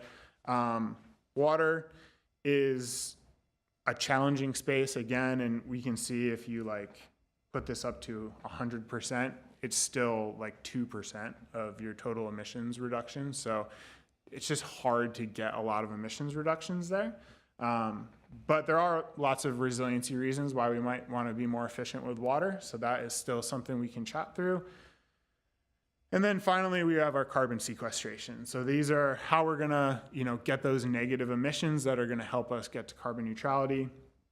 You'll see for, 1,000 trees, we're looking at 35 metric tons per year.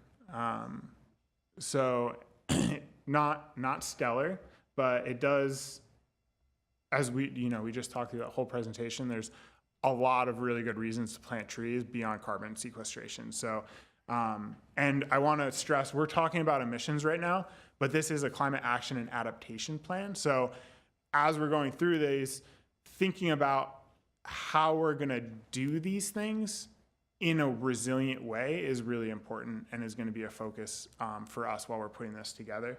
And then there's also part of SB 1383 is procuring organic material through compost or biofuels, and that also has a benefit, emissions reduction benefit. So that's been quantified here. So that's kind of high level. And then I figured we could just go sector by sector, and you guys could, you know, ask any questions or provide any feedback on what you'd really like to see here as we start digging into actions. Just like a clarifying question, just to like set the table. So are you looking for like specific feedback on these specific metrics, or are we just talking about the plan broadly? Like, how can we be most useful to you and with the valuable time that we have? Yeah, I think some feedback on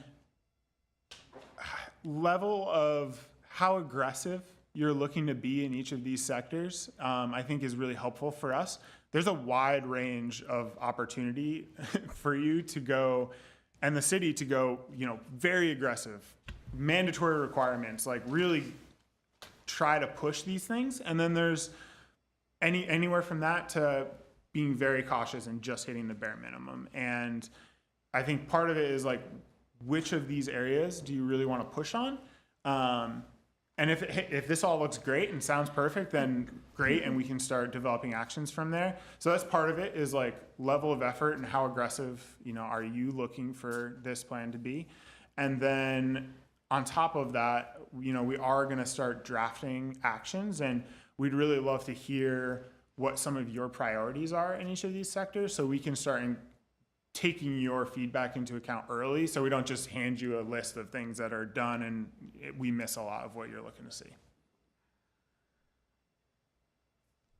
So I think, as Brian said, that guidance from the commissioners, especially on how aggressive you want us to be, is something that we would take into account. So I think that'd be really important for us to hear.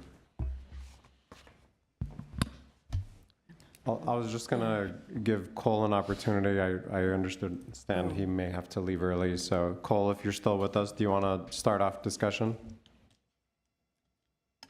Yeah, thanks, Alec.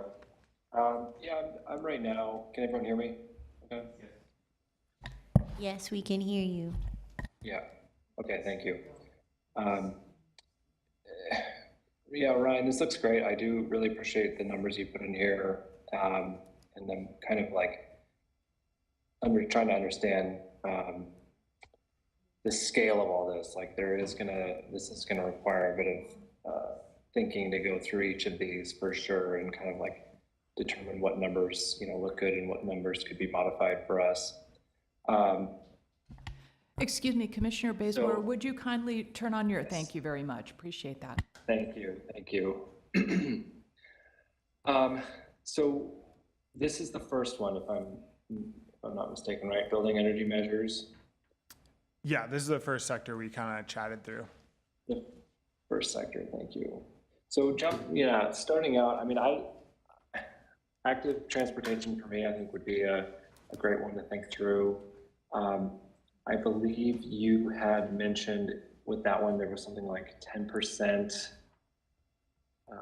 Yeah, that was the second one here. So that one, I think for me, spoke out to me, or jumped out for me as one that seemed low. I mean, Glendale is a city that is, does have some work to do in terms of biking infrastructure and mobility. And I think there's a pretty strong push right now, certainly when it comes to, there's a new bike plan in the works right now that's looking at doing a lot of great improvements for the city, very ambitious. And I think, we may have trouble, getting beyond 10% in that 2030 range, but for the 2045, pushing up that 15% number, which is the second column, correct? Correct. Yeah, I think seeing that number, a little higher. This is where it's like, well, what number do we choose? Can we do a split screen where we see Ryan's slides and the commissioner? Is that possible?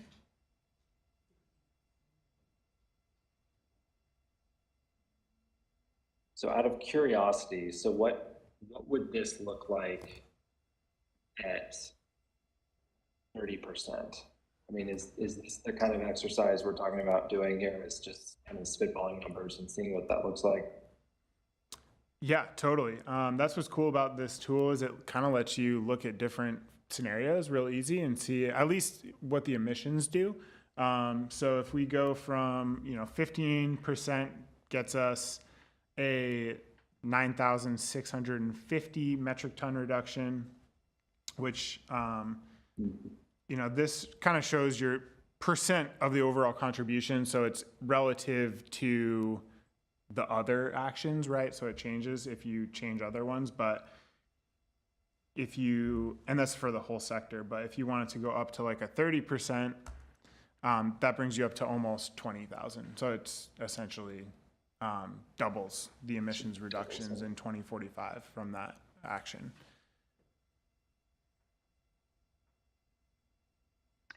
What is the unit of measure of those numbers under the 2030 and the 2045?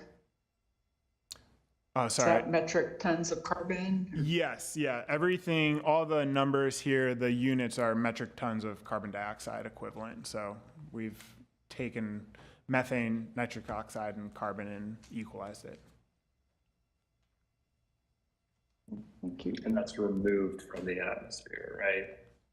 It's, I guess the best way to think about it is that, avoided from entering the atmosphere based on our forecast. Right. Okay, thank you. I don't have much that's jumping out to me otherwise right now. Apologies, I'm on a little bit of a different time zone here, so thinking slowly here, but if any other commissioners want to jump in and can I help get this started, I'm sure there'll be more that'll come to me here. I just have a general comment. So there really is an unlimited combination of recommendations or measures that can come out of this. So I think this is more of an internal processing question. So we can play around with it where we look more at building electrification or mobility issues or waste. So ultimately, though, it's going to be City Council, correct, that picks which of this bucket of measures are going to be put into place. So have there been discussions at Council? Kind of hard to explain this. As far as prioritizing these, we look at the GHG, the pie chart, it's mobility, transportation ranks very high.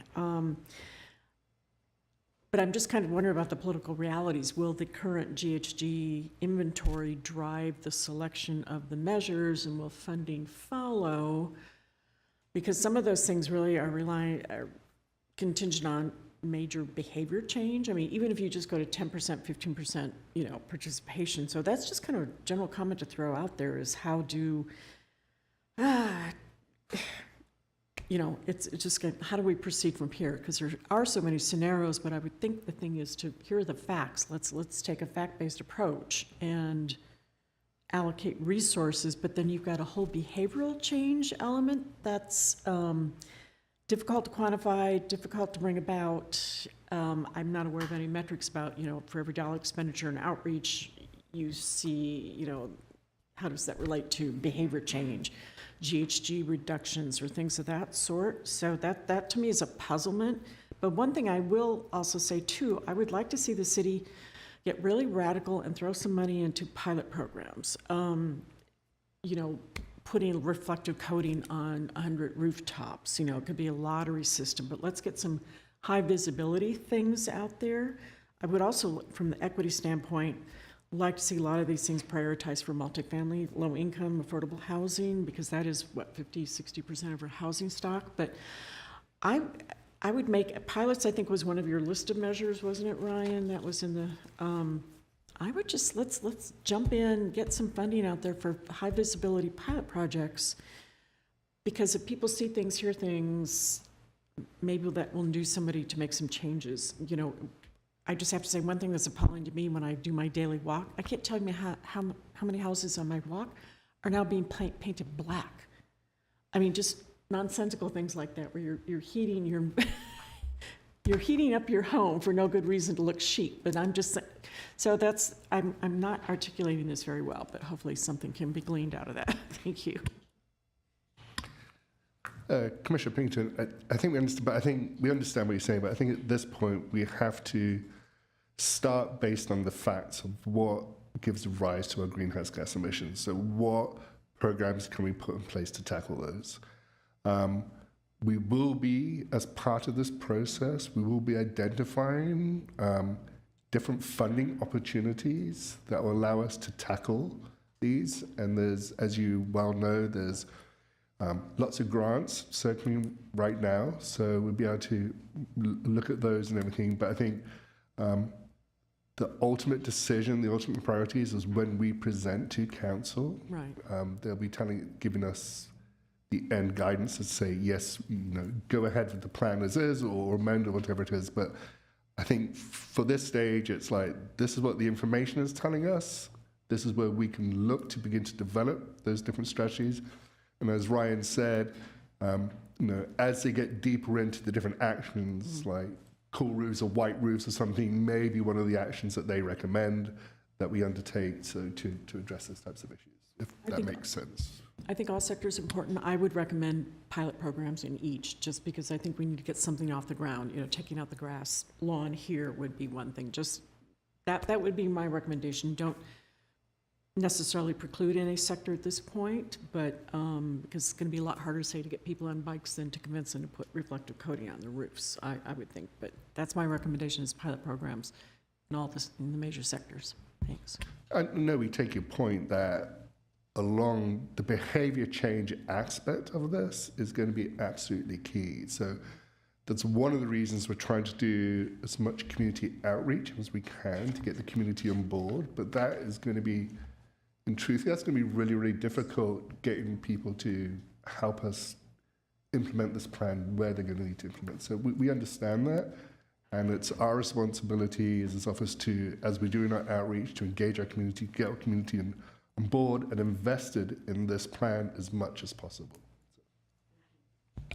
Yeah, I think from But my for the point, transportation measure, I remember last month, the biggest impact from the city operations was actually staff commuting to and from the city to do their jobs. So I think that they could benefit by having a rideshare program where they incentivize staff to carpool or take public transportation and so on. I used to help manage a program like that with a previous employer and would be happy to help set something up like that. But I feel like that would be an important first step, is to actually put something like this in place and set an example for other large employers to follow. And it's kind of a win-win. The incentive systems, they can earn points by participating in it. They can redeem those points for gift cards, things like that, which is nice to have for the people participating in it. I just feel like you're talking about behavior changes. The easiest behavior to change would be city staff, because they're public employees and you're setting the policy. So, and then maybe private employers could copy that program in their own companies. yeah, a little bit off, I mean, not off topic, but back to kind of the original question of like what you're looking for here, aggressiveness and that kind of stuff. For me personally, I want to see go, at least for like on the like framework of vision, measures, actions, on visions and measures too, relatively aggressive. And I feel like that's kind of our goal here, right, as the Sustainability Commission, to find look at the most aggressive actions we can take, present those to council, and council can be like, maybe not that one, but we'll take this one instead. And then maybe when we're looking farther down the line into like actual actions, we can decide maybe like, oh, this is not really feasible, as like it was possible an aggressive action, but it's not really feasible. We'll go down to a different one.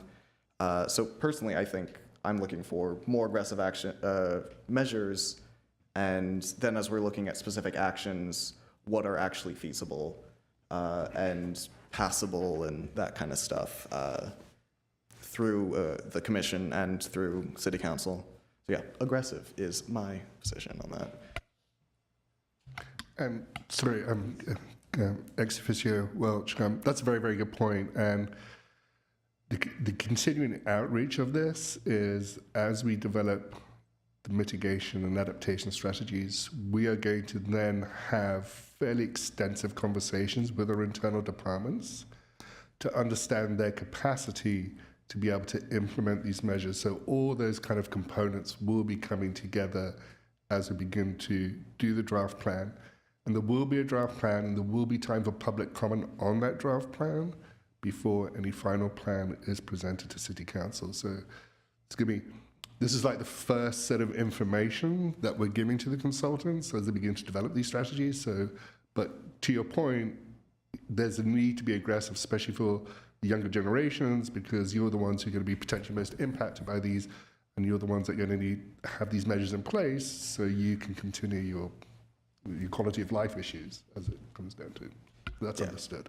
Yes, exactly. My point is just to stay, our starting point for especially the consultants should be on the more aggressive side for sure. I don't want to limit our goals at this starting point. Let's start at the highest level goals we can and then work down to what is actually possible and feasible at this point. Yeah. Please. Okay.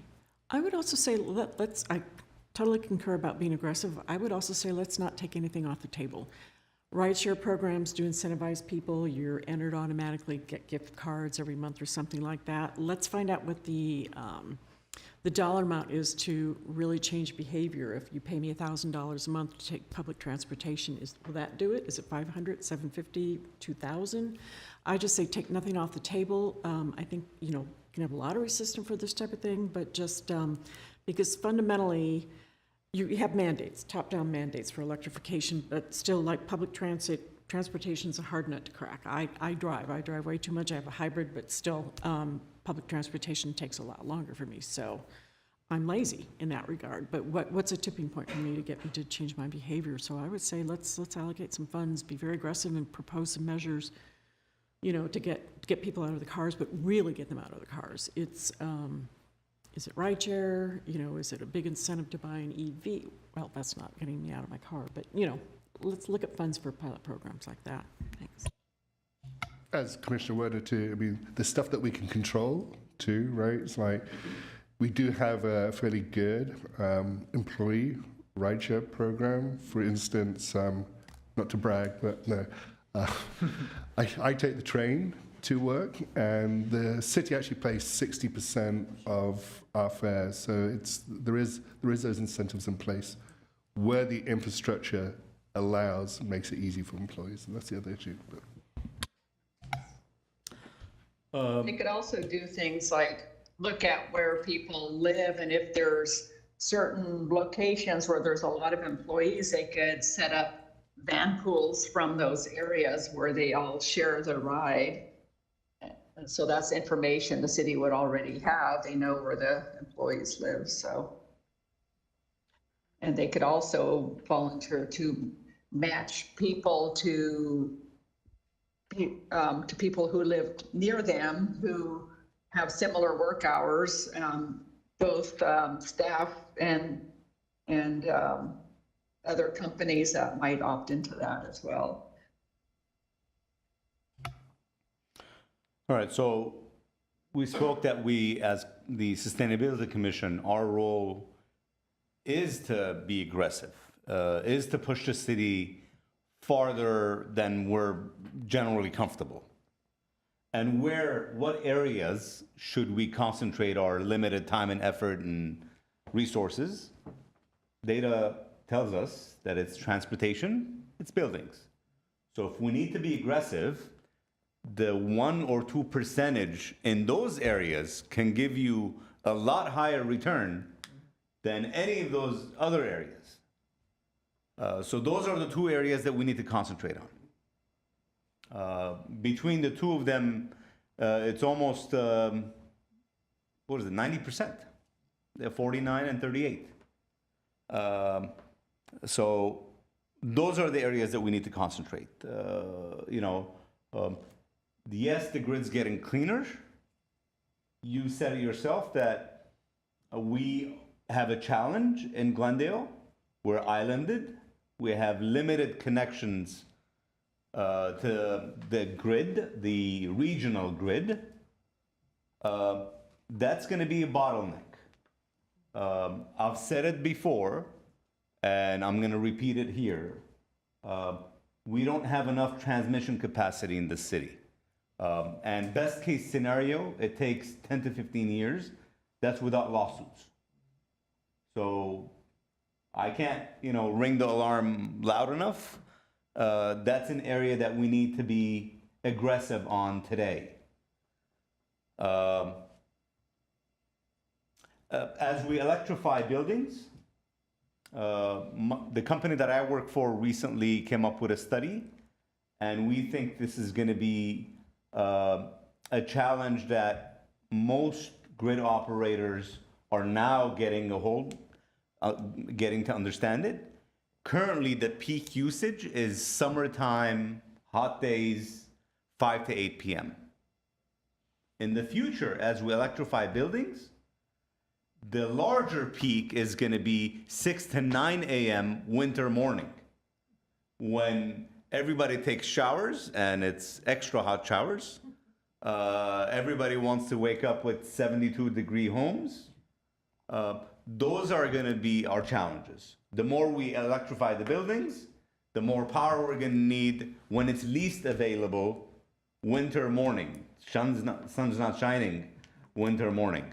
So those are the areas we need to be aggressive on. Transmission is a must. The other area that was mentioned in terms of pilots, how do you go and ask someone to electrify their stove or their water heater when their panel can't handle an extra, load, period? So as we look at this, the pilot programs that we need to come up with need to address the infrastructure that's behind the water heater or the induction cooktop. So for our elected officials or the Glendale Water and Power, as they look at pilots, they need to look at the infrastructure.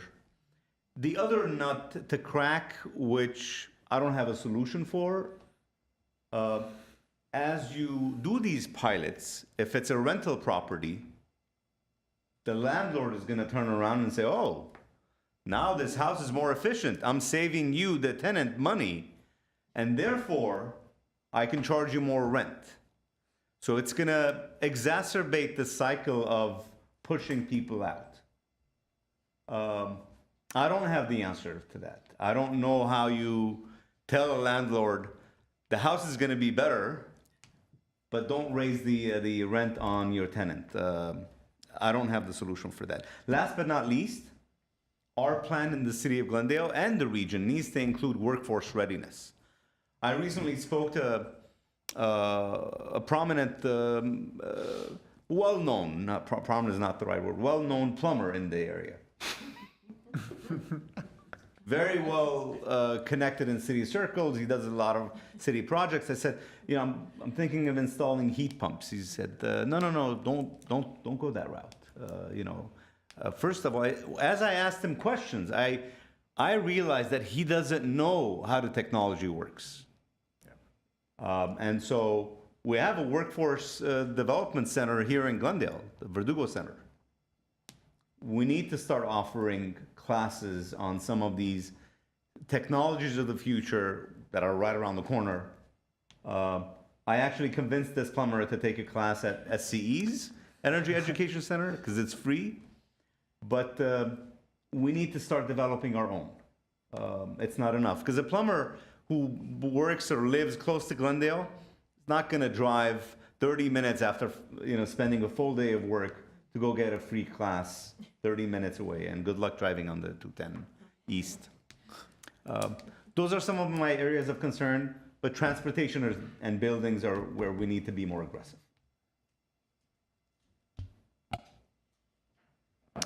I couldn't agree with you more. I think I'm very glad that we're taking this data-driven approach. I think it tells us and shows and demonstrates to us and the public exactly where these inefficiencies come from and where we should be investing our time and resources in because they are so limited and because we have such limited time.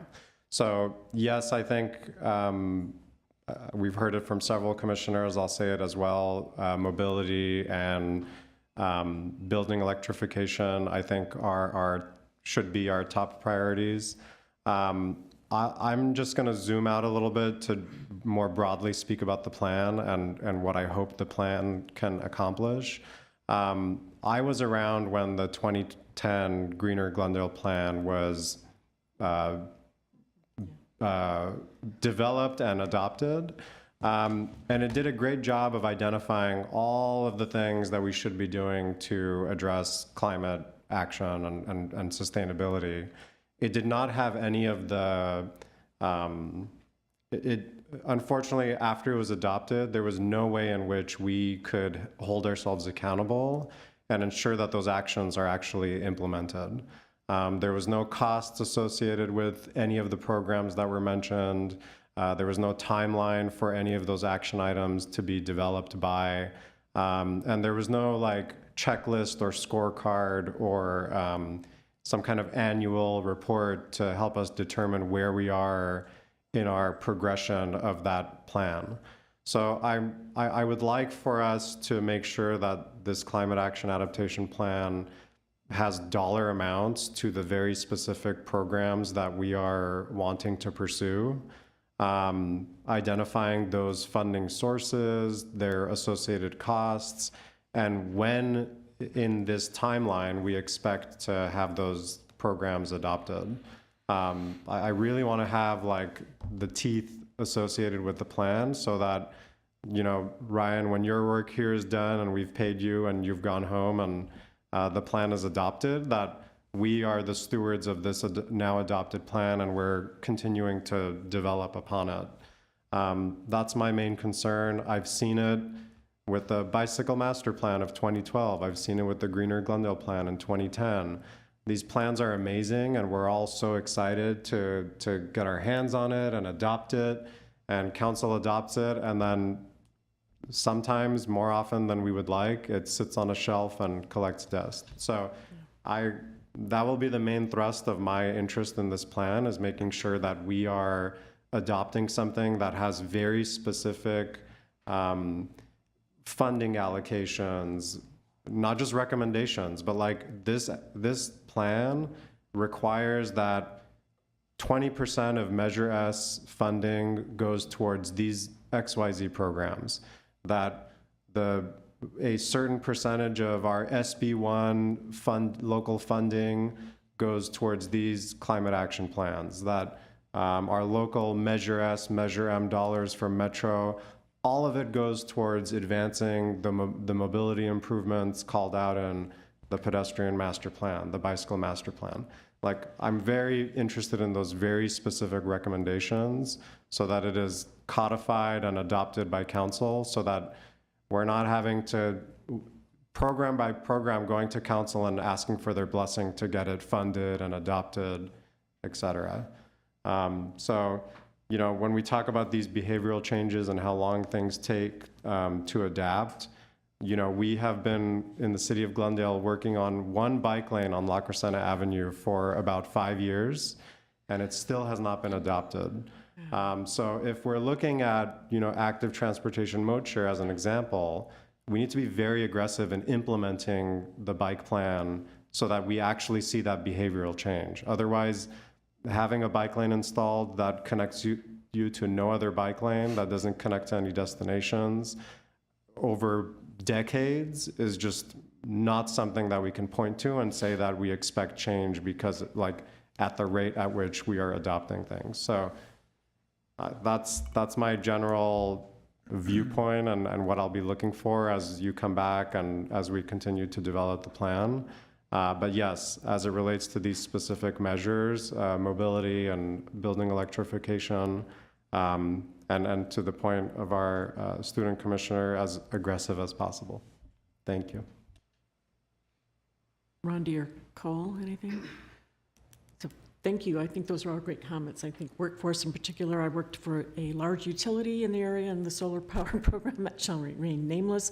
There was a lot of resistance to solar, fear, resistance, unknown. So eventually we required private contractors to go through training that we provided in order to for the customer to receive the rebate. But there was just a lot of fear and pushback, which really set the program back by probably a year and a half or two. I think these are all great programs.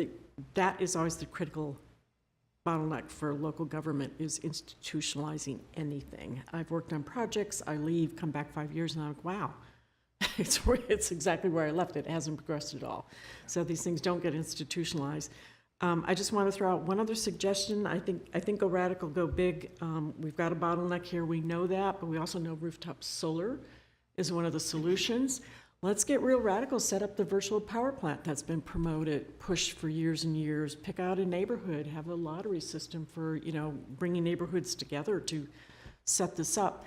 I was talking recently with somebody who's running for California Assembly, and he's a very big proponent of solar, and I said, well, all right, and I hope nobody from code enforcement comes knocking on my door. I bought an old house. I'm sure it had a lot of unpermitted work done on it.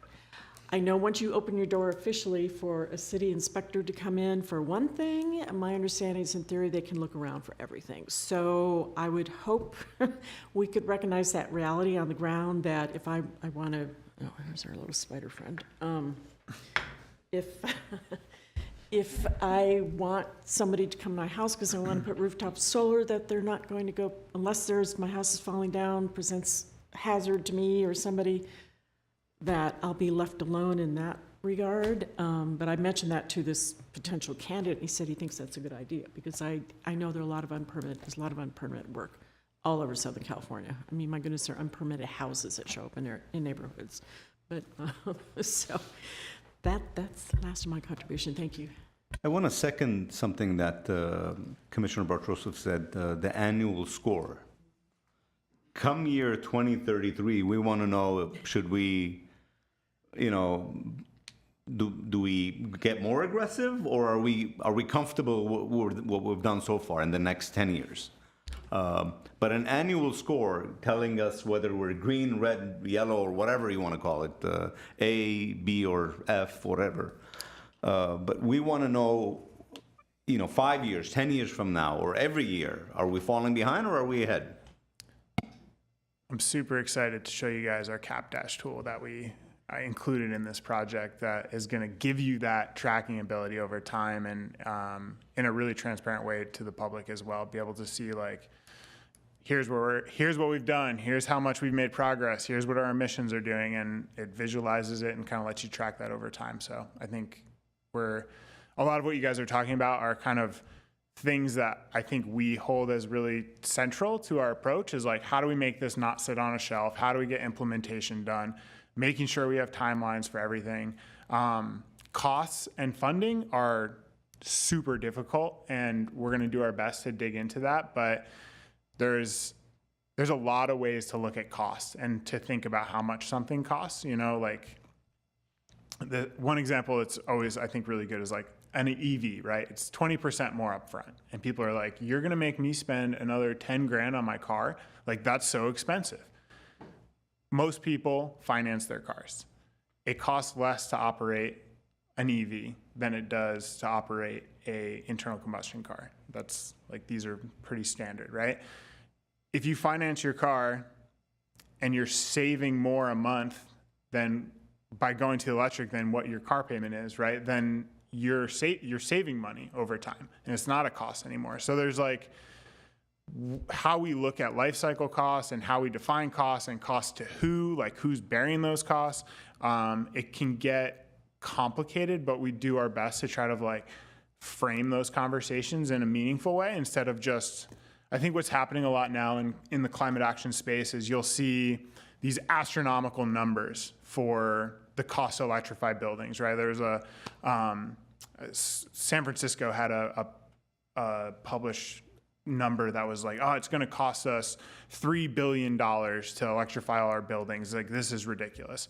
And they just took, the total amount that it costs to electrify a building, like, okay, it's 30 grand per unit, and we have this many units, so, $3 billion. They took into account none of the money we were going to spend anyway, right, which is probably 27 grand per building over the next 10 years.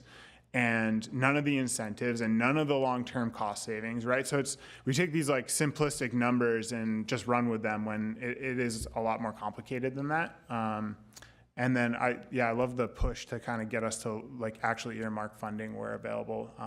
It's always tricky, but hopefully we'll get at least some good answers for some of our priority projects. Will your outreach address things like that when you're out in the public addressing things? Will you have tools that somebody can plug in to say, this is the real financial impact to me if I choose an EV versus an ICE, Yeah, I think we try to bring up, right, like, again, going out and doing public outreach, you're trying to convey a ton of information all at once. And, just looking at like this tool, like how much information is here. And if you're starting at zero understanding, it's even more challenging. So I think we do try to wrap that in without, fire hosing people with information. Just one other quick comment on that. It might be helpful, bring this into schools if you can at the elementary school level, a very simplified version. That's how recycling, we got a lot of push and support from kids when all this first launched who would pressure their parents. I wonder if you could do something the same here, similar here.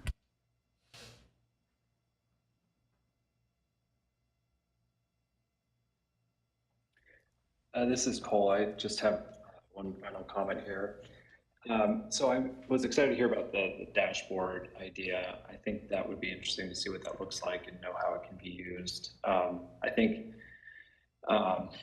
something that can be shared in a public-facing website, for instance, if this plan is adopted, some way to show kind of what the scorecard is. If that's what's included in the dashboard, then I would say I'm all for it. I really want to make sure that we're being transparent as a city with showing how far we've come with meeting certain goals, adopting certain policies.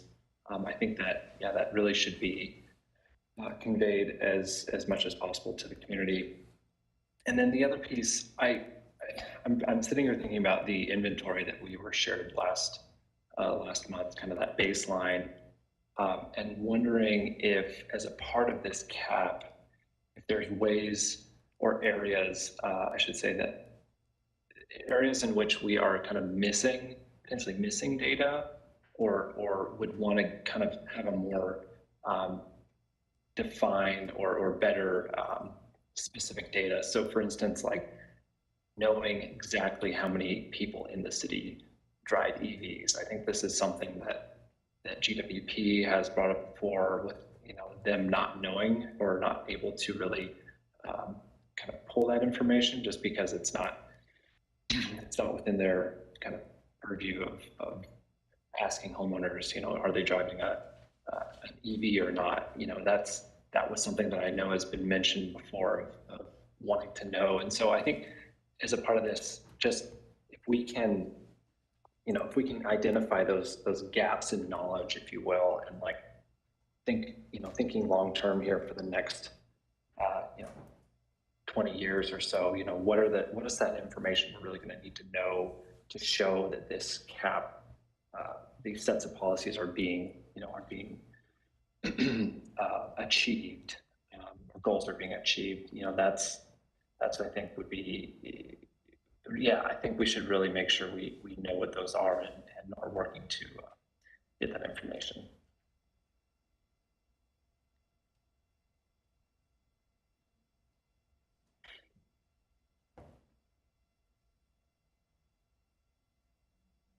Any other comments, questions from anybody?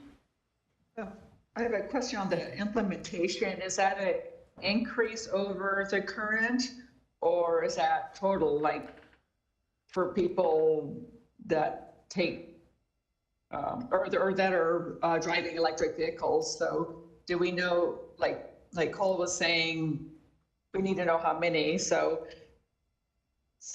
is it 25% over a number we don't know, or is it? I mean, how are we going to count? How are we going to know when we get to 25% if we don't know how many there are now? We have a pretty good idea. There's kind of two ways to think about this, and this answer will be kind of different for every sector. But for EVs, we've got a really good idea of like the percentage of VMT, or vehicle miles traveled, that were done by an electric vehicle. The tricky part is that we don't just care about vehicles that are registered in Glendale. We care about vehicles that come here from other places as well, and that's included in the VMT numbers we have. Not all of their travel, but like half, essentially. So we have a pretty good idea. DMV maintains a database of vehicles registered in each city, so we can look at that and get that number. But we do have an estimate. I can probably go over to our... So there's a lot in this, a lot of data in this spreadsheet. I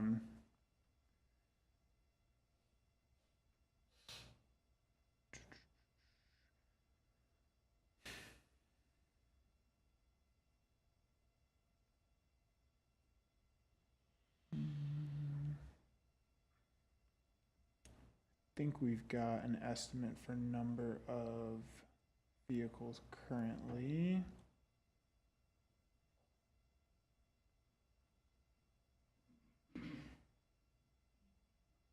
Yeah, so we've got EVMT that we can break out. I thought that there was a number in here. Anyway, I won't look for it right now, but we do have a pretty good sense of how much of the vehicle percentages, and that's what we're basing our calculations off of. And for most of these, like the percent reduction in electricity emissions and natural gas consumption, this is based off of like the forecasted number. So it's a reduction compared to that adjusted forecast. And then for like active transportation and public transit, these are based off of the current numbers. And that is, I believe, like a 1.9% mode share for public transit and like 0.7% bike. And another thing we have going on with this project, which is really, really cool, is we're using Replica to understand our vehicle miles traveled and our transportation within the city. And this is a big data program that uses so the way most climate action plans and inventories have been done in the past is you take like a regional transportation model, which relies on like a couple of vehicle counts and some math, and they estimate the number of vehicles. And they update that model once every 10 years. Replica gets updated quarterly with real data from GPS, traffic counts, transit agency numbers, a bunch of different data sets. And it's like a connected model for the whole country. So it's looking at trips like way out of the region. And we can actually see trends and changes in data. So this is looking at the 2021 data that we use to pull for the inventory. And it has like weekly VMT numbers and mode share by percentage. So we can see like active changes over time. Like this is the holiday weekend, like Christmas time. So you see this big spike in travel. Like transportation models that we were using cannot get to this level of detail. So this is another way that we can track. And I think they actually just added EVs to this. So there's going to be EV data in here, and we can see like how many miles were traveled by EVs over time. So this is going to be a really awesome tool for you guys to kind of use as you do updates to look at stuff. And we're going to use this. There's a lot of really cool stuff in here. Like we can look at land use. All of this is census tied. So like every trip in this tool is tied to like a virtual person that has like a race and an income and a job.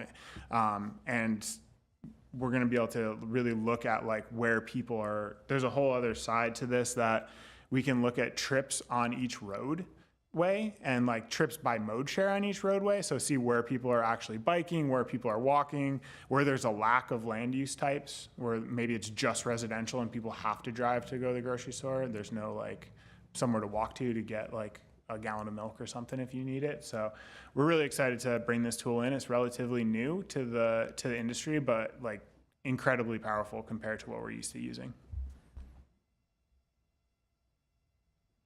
And are we tracking the headway in the electric vehicle charging infrastructure? Because I don't think we're going to get a lot more zero emission vehicles unless people have some level of comfort that they're going to have somewhere to plug in, particularly since so many of the people in Glendale live in multifamily housing where I don't think landlords are going to start putting in electric vehicle infrastructure.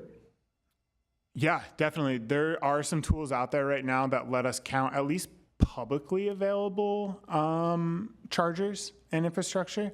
And there's some new tools from DOE. I thought I was sharing my screen this whole time. I was talking to you guys. It appears that I was just stuck on this old one. But there are some really neat tools from DOE that look at, for the first time, actually providing some guidance on the number of chargers that we need. And if you look at this tool and look at the new numbers that the state has released, we're in the ballpark of like 7 to 10, 15 vehicles per charger, per public charger. And that's on top of all of the, private charging, at-home charging. So as part of this plan, we'll look at likely not like specific locations to put public chargers, but at least the number of chargers we think we need. And then probably some recommendations to do some more planning around like where those might go. We might have some priority locations we can include at this level, but yeah, that'll definitely be included with what we're looking at.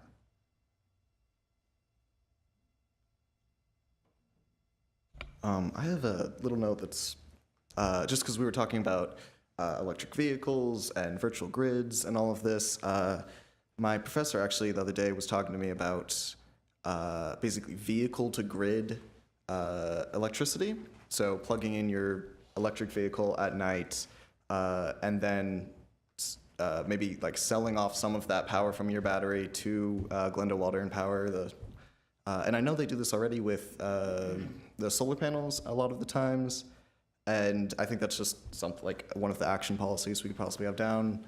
That is, along with the solar panels that can be sold, like private energy can be sold to Glendale Water and Power, as well as vehicle energy. And if people have like Tesla home batteries, so that kind of similar battery system at home, being able to sell it off and like setting the price for like, oh, if I'll only sell it if Glendale Water and Power pays me $2 per whatever kilowatt hour or something like that. Obviously that's a bit expensive, but that type of example.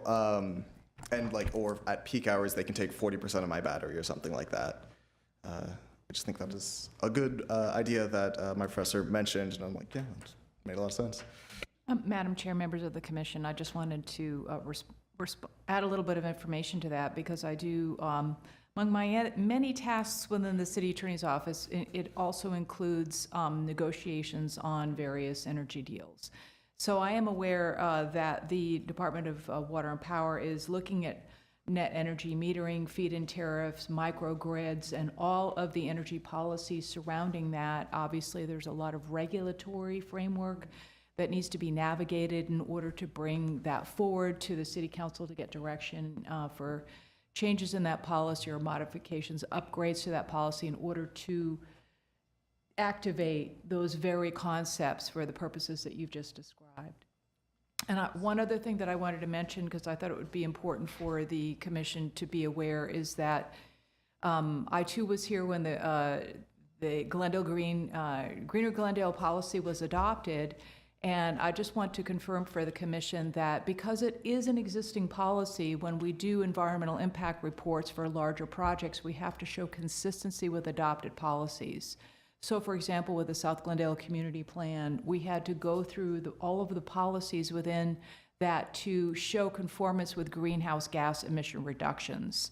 And while it doesn't go quite as far, and that is why we're examining the Climate Action Plan and Adaptation Plan here, it does have life in terms of all of the larger projects that the City of Glendale has had to examine under the California Environmental Quality Act. So I just wanted to give you a little bit of comfort in that regard. Not quite far enough, but definitely not forgotten. Chair Pinkerton, I just want to inform you that Commissioner Bazemore has left the meeting. Thank you. Any other questions, comments? I don't think so. Well, thank you so much. That was really informative. Great. I'm glad there's a tool out there. Thank you. Thank you, Ryan. I'm sorry we kept you so late. Next on the agenda is 6B, purchasing contracts. Good evening, Commissioner Pinkerton and Sustainability Commissioners. This is just a very brief item. I know Chairperson Pinkerton had an interest and requested of staff to find information about categories of products, including the USPA Comprehensive Procurement Guidelines, and specifically to ask staff to provide information on products in the following categories, which is carpet, copy paper, printing paper, GWP mailing envelopes, GWP billing statement paper, restrooms paper towels, vehicle engine oil, and retread tires.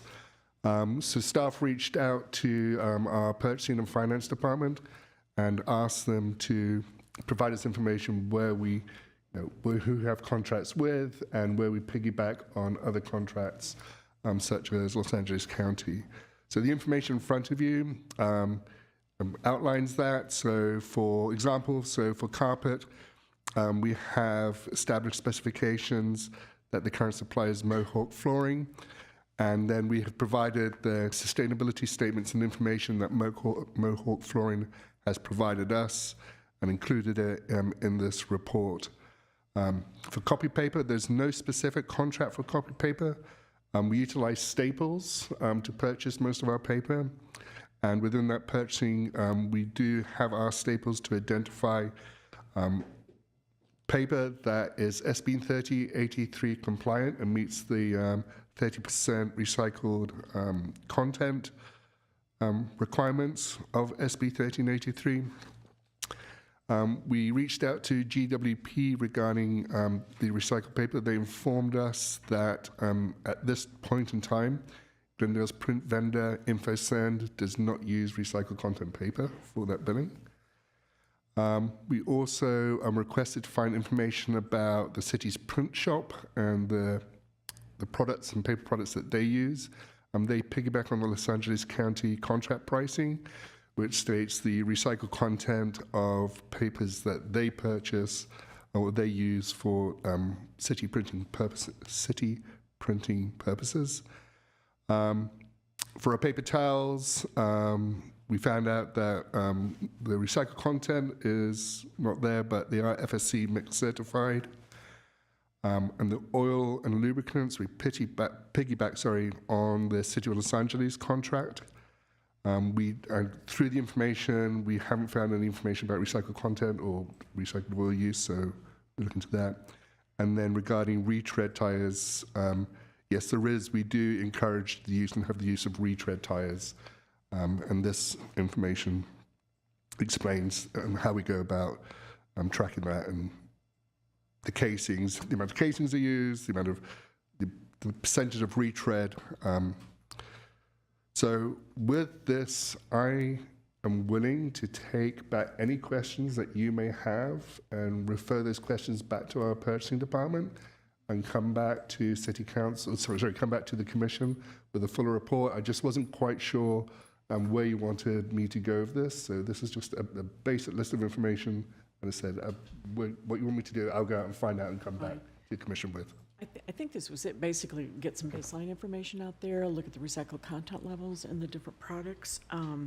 Staples is expensive. I would, I don't know, I would look into piggybacking on the LA County contract for copier paper, which is all domestic. That's unless you have so you don't really have a contract per se with Staples, you just buy on an as-needed basis, and that tends to be very expensive. The only other thing, so it's FFC certified for the paper towels. I would just encourage, unbleached, all janitorial paper supplies being bleached, and then go with the lowest brightness level possible on the copier paper. Motor oil is problematic because more engines are mandating synthetic oils, which I've not found any that have recycled content out there. So, but no, this is a great baseline start. It would be helpful if they just kind of maintained. I know City of LA, I'm always like, well, let's maintain a spreadsheet at least of specifications, so you know what you're buying, where you've been. But no, thank you. This will get us started. Thank you.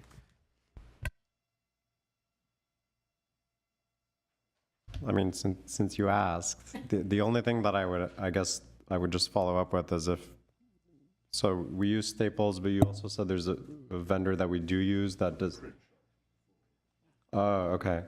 I guess if it doesn't hurt to ask, to simply say, well, can you provide recycled content? That's something that we're interested in using, and I don't know if it's appropriate legally or appropriate otherwise, but to say that, moving forward, if we were to pursue contracts in the future, we will be, that is a value that we're looking forward to pursuing, and perhaps we might have to go with a different vendor if they're not able to provide recycled content. And then I will just say, I was just in Europe, I was on a trip, and I had never seen this before, but I thought it was really interesting. It might have been at an airport, but in the restroom, they did not have single-use towels. Like it was like a roll that you like, once you use it, you roll it down and it goes back into the dispenser, and you have a new roll that you use to dry your hands. And I was like, oh, this is really interesting. It eliminates waste. And I don't know if we do that here in the States or if it's even hygienic or, what the issues are with it, but I thought it was really cool. We used to have that. But that used to be completely common in the States, way, way back. That's what you saw in public restrooms, and it was a linen service, so. Yeah. Oh, interesting. Oh, yeah. Okay. That was one time the standard. I had never seen it before. Thought it was interesting. That's pretty funny. Just, do you know what he's talking about? Tee off on Alex's comments. One thing I've noticed, none of the literature I get from the city, like the newsletter, says printed on recycled paper. So the contracted print shop may not be using it, which it's too bad because there's tons of recycled content printing paper out there, come in the big sheets, etc. I ran into that same thing in LA. 20 years ago, everything you picked up said printed on recycled paper. It's just not done anymore. And what I'm finding, the reason being, in the old days, a graphic designer would say, here's the paper I want. I want XYZ brand, with a glossy cover stock, 40-pound, whatever. These days now XYZ brand, but these days they tend to just give you the specs for the paper, but they don't say the brand. So the print shop looks for a paper that matches those specs, which may or may not have recycled content. And I also find further that print shops tend to refuse to drop in the text.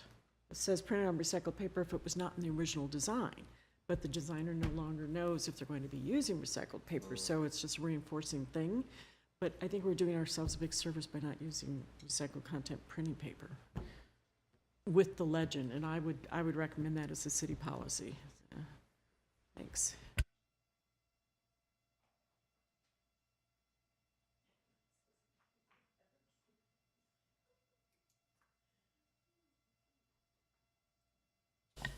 Next agenda item is 7, Sustainability Office Updates. We do not have any updates at this time. Next item is adjournment. I need a motion in a second. Oh, I had a question of David, actually. Back to item You 6. mentioned last month about the micro grants for the CAP outreach. I was wondering, I know at the Adams Hill Neighborhood Association is getting one, but were any others awarded? I'll ask Elizabeth to respond to that question. We gave one grant for the community-based organizations, that was 1,000, and then we gave one grant for student, for organizations that focus on student groups, which was about 250. Okay, great, thank you. For adjournment, I'll make the motion. Second? thank you. We're adjourned at 8:26. Thank you.